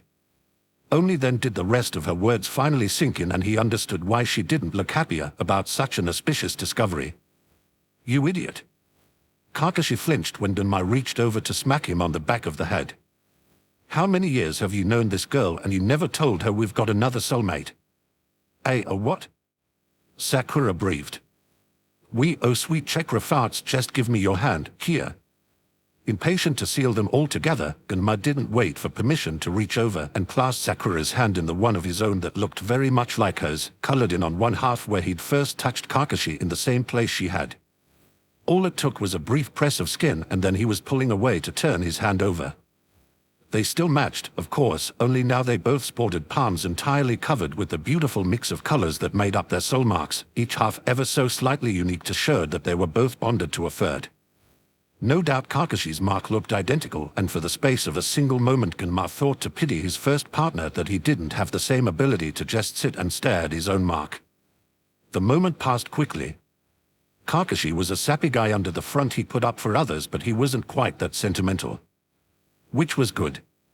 Sometimes Gunma needed a little help tossing out his old ripped clothing because those shirts had been with him through so many missions they almost felt like friends. Oh. The breathy whisper of Sakura's voice brought him back from whatever tangents his brain had been trying to distract him with. Both of you. Sorry about that, Kakashi offered sheepishly. Don't be you and you think I need you to say sorry. I've been chipping away at those self-esteem issues for years, trust me. Might be nice to have some help with that.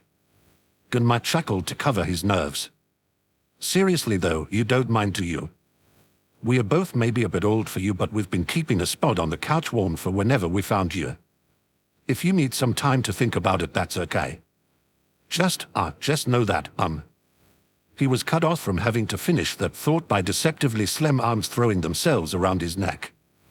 Gunma closed his eyes and reveled in the instant familiarity until Kakashi very shyly pressed himself in from behind, and then that was it.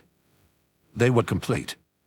It would have been impossible to find words to describe the difference, but it was there and Gunma was just as happy to feel it instead of talking about it. After all this time they had found her, the missing piece in the beautiful puzzle of their bond. Who needs time? Sakura mumbled against his neck. I've got so much to catch up on. Later, Kakashi insisted very quietly. It wasn't hard to guess his meaning. Gunma smiled when he felt one of Sakura's arms tighten around him even as the other let go to reach for Kakashi, all three woven together exactly as they were always meant to be. This, he decided, was one of the better things the universe had created. He might give fate a hard time for all the shit it had thrown at them over the years, but it had always been clear to him that this right here, the three of them together, this would always be worth it. Chapter 223, Madara Tobarama, the one where you feel their arousal. Madara was halfway through the speech he'd spent hours preparing, in full view of the entire council of advisors, when his words stumbled and his entire body grew warm. From the other end of the table, Hashirama and Azuna gave him looks of great concern. He avoided both of their gazes. After clearing his throat, he cast around trying to pick up the threads of his carefully laid arguments and continue on, but the stride had been broken, the careful build-up he'd been relying on interrupted by an untimely wave of something he really didn't want to think about in a room filled with stuffy Klein heads. We'll have to think on this matter a little more, Yamanaka-san told him when he stuttered to a halt for the second time. Don't give me that, Madara snapped. He knew as well as everyone else in the room what that meant. It meant no. I haven't even gone over dash. The words failed on his tongue as another wave of heat washed over him. Whatever his soulmate was doing at the moment, he hoped someone came along and interrupted their fun at just the wrong moment. If his day had to be ruined by their untimely lust, then it was the least they deserved in return. At the very least, a careful look around the room showed that no one seemed to have noticed exactly what was bothering him. Hashirama's gaze had already fallen back into a bored, empty look. Izuna was frowning with open concern.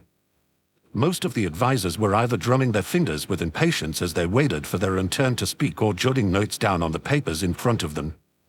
Out of everyone in the room, Tobirama was the most likely to notice. His eye for detail surpassed by very few, but the intensity of his gaze hadn't changed in the slightest, and despite how closely he'd been watching since Madara stood up from his chair, the man's expression hadn't so much as twitched. They weren't exactly very close, but Madara knew Tobirama well enough to know he would have at least some sort of reaction to seeing the head of the Uchiha clan grow hot with lust in the middle of addressing the council. "I have a few thoughts on this matter myself," Hyuda-san piped up, and that was when Madara realized that he'd lost this argument.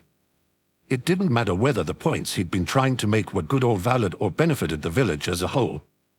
The Hyuda clan head would always stand in opposition to him, and somehow the man had wheedled himself into better graces with the others than Madara would ever be able to with his naturally caustic personality. They would side with Hyuda-san as soon as he finished speaking. Just because he already knew it would happen, however, didn't mean he had to like it. For the rest of the meeting, Madara slumped in his chair with arms crossed and jaw rigidly set, doing his best to project as much insult and anger as he possibly could. Partly because he really was feeling that way, and he wanted the rest of the council to understand how much he did not appreciate their favoritism. It was also partly to cover the gentle waves of arousal that continued to wash over him from time to time, like the other half of his undiscovered bond were being continually distracted by something they found pleasing in all the right ways. If he wasn't so irritated, he might have been grateful, actually. Shameful as it would have been to admit to anyone, Madara had been so busy lately that he couldn't remember the last time he'd had a few minutes to take himself in hand, let alone the last time he'd been able to seek out any form of relationship, temporary or not. Having the time to follow up on the echoes of someone else's lust would have at least been a great stress relief. Unfortunately, the hardness inside his clothing did nothing to make the mountains of paperwork on his desk go away. Madara adjusted himself as discreetly as possible before standing up at the end of the meeting, stomping his way out of the room in the hopes he could turn the fire in his blood to a different kind of energy. It sort of worked. He always had been quick to anger, though it was difficult to stay truly angry now that his mind had been thoroughly distracted, supplying him with all sorts of interesting images from the last relationship he'd actually had time for. They hadn't lasted very long, but by all the gods that man could bend. When he realized he was contemplating the risks of slipping down into the archives and hoping no one would follow, Madara shook himself, determined to be productive. The village needed him to do his work, and none of the papers on his desk were going to get done any faster if he was off somewhere indulging pointless bodily needs. He would have to soldier on. The first thing on his to-do list was to pick up the information packet he'd been too distracted to take with him after the meeting, necessary to have with him if he wanted to get anything done on the academy project. His nose wrinkled. Fetching that meant going down to Tobirama's office, since he was the one who'd been handing them out and he was the one who would have gathered up any left behind. Madara was grateful they'd been getting along better over the past few months. It was surprisingly difficult to remember when they'd last fallen into one of them infamous screaming matches, but he really didn't want Tobirama's attention on him right now. Of all people to need something from, of course it had to be the one who always wanted to notice the whole run. Several curses for bad luck were still spilling out of his mouth when Madara found himself pounding on the door. Tobirama's voice rumbled from inside for him to come in, sounding entirely unsurprised. Either he'd sensed Madara coming or he'd made a note of who exactly left their info packet behind. Possibly both. "Do I get 3 guesses for what you need?" Tobirama asked in lieu of a greeting. His tone was almost dry enough to cover the hints at humor underneath, but it was there just enough to stoke Madara's temper. "Fuck you," he snarled without thinking. Now, Uchiha, if you're not polite to me, then I don't see why I should need to cooperate with you." "Fuck you" with a sharp stick. Madara knew he had ender problems. Knew that he tended to let his emotions get the best of him with alarming frequency. Right now, when his body was fighting off the heat of another's thoughts, was not the time to think about standing down and rethinking his approach. No, he was already too much on edge to even consider the idea of self-control, and as much as he would later very smugly point out that it all worked to his benefit, at the moment all he could feel was exasperation for himself when Tobirama lifted one of those perfect eyebrows and Madara heard his own voice explode. Several months of good behavior went out the door all at once with one great roar of temper. Contrary to most of the fights they typically engaged in, Tobirama didn't seem very interested in fighting back. For some reason that only incensed Madara further, driving him to scream louder, as if the man had done him some terrible wrong by not providing him with a proper outlet for all this unwanted energy sizzling under his skin. No matter how he swore and raged and shouted, Tobirama did nothing but sit with his chin resting on a cushion of long fingers woven together, mouth set in some enigmatic line, eyes dark and intense as they watched Madara's every movement. It was almost creepy how closely he watched without ever engaging.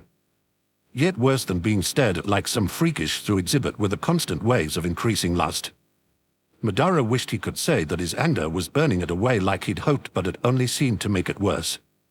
The more he let himself get riled up, the more his belly roiled with fire, body almost aching to be pressed against whatever hard surface was most convenient and fucked within an inch of his life. It really had been too long. If he'd been allowed to run the course of his little temper tantrum and storm off immediately afterwards the way he normally did, Madara wasn't sure he ever would have figured it out. The vicious snarl he let out when someone opened the door unannounced was accompanied by a sharp spike of want that absolutely did not match the face that stared back at him in surprise. Izuna blinked at him once, spared his best friend the same baffled look, then looked at the door he was still holding open. "Damn, I need you to add these seals to my office sometime." I didn't hear a damn thing from out in the hall.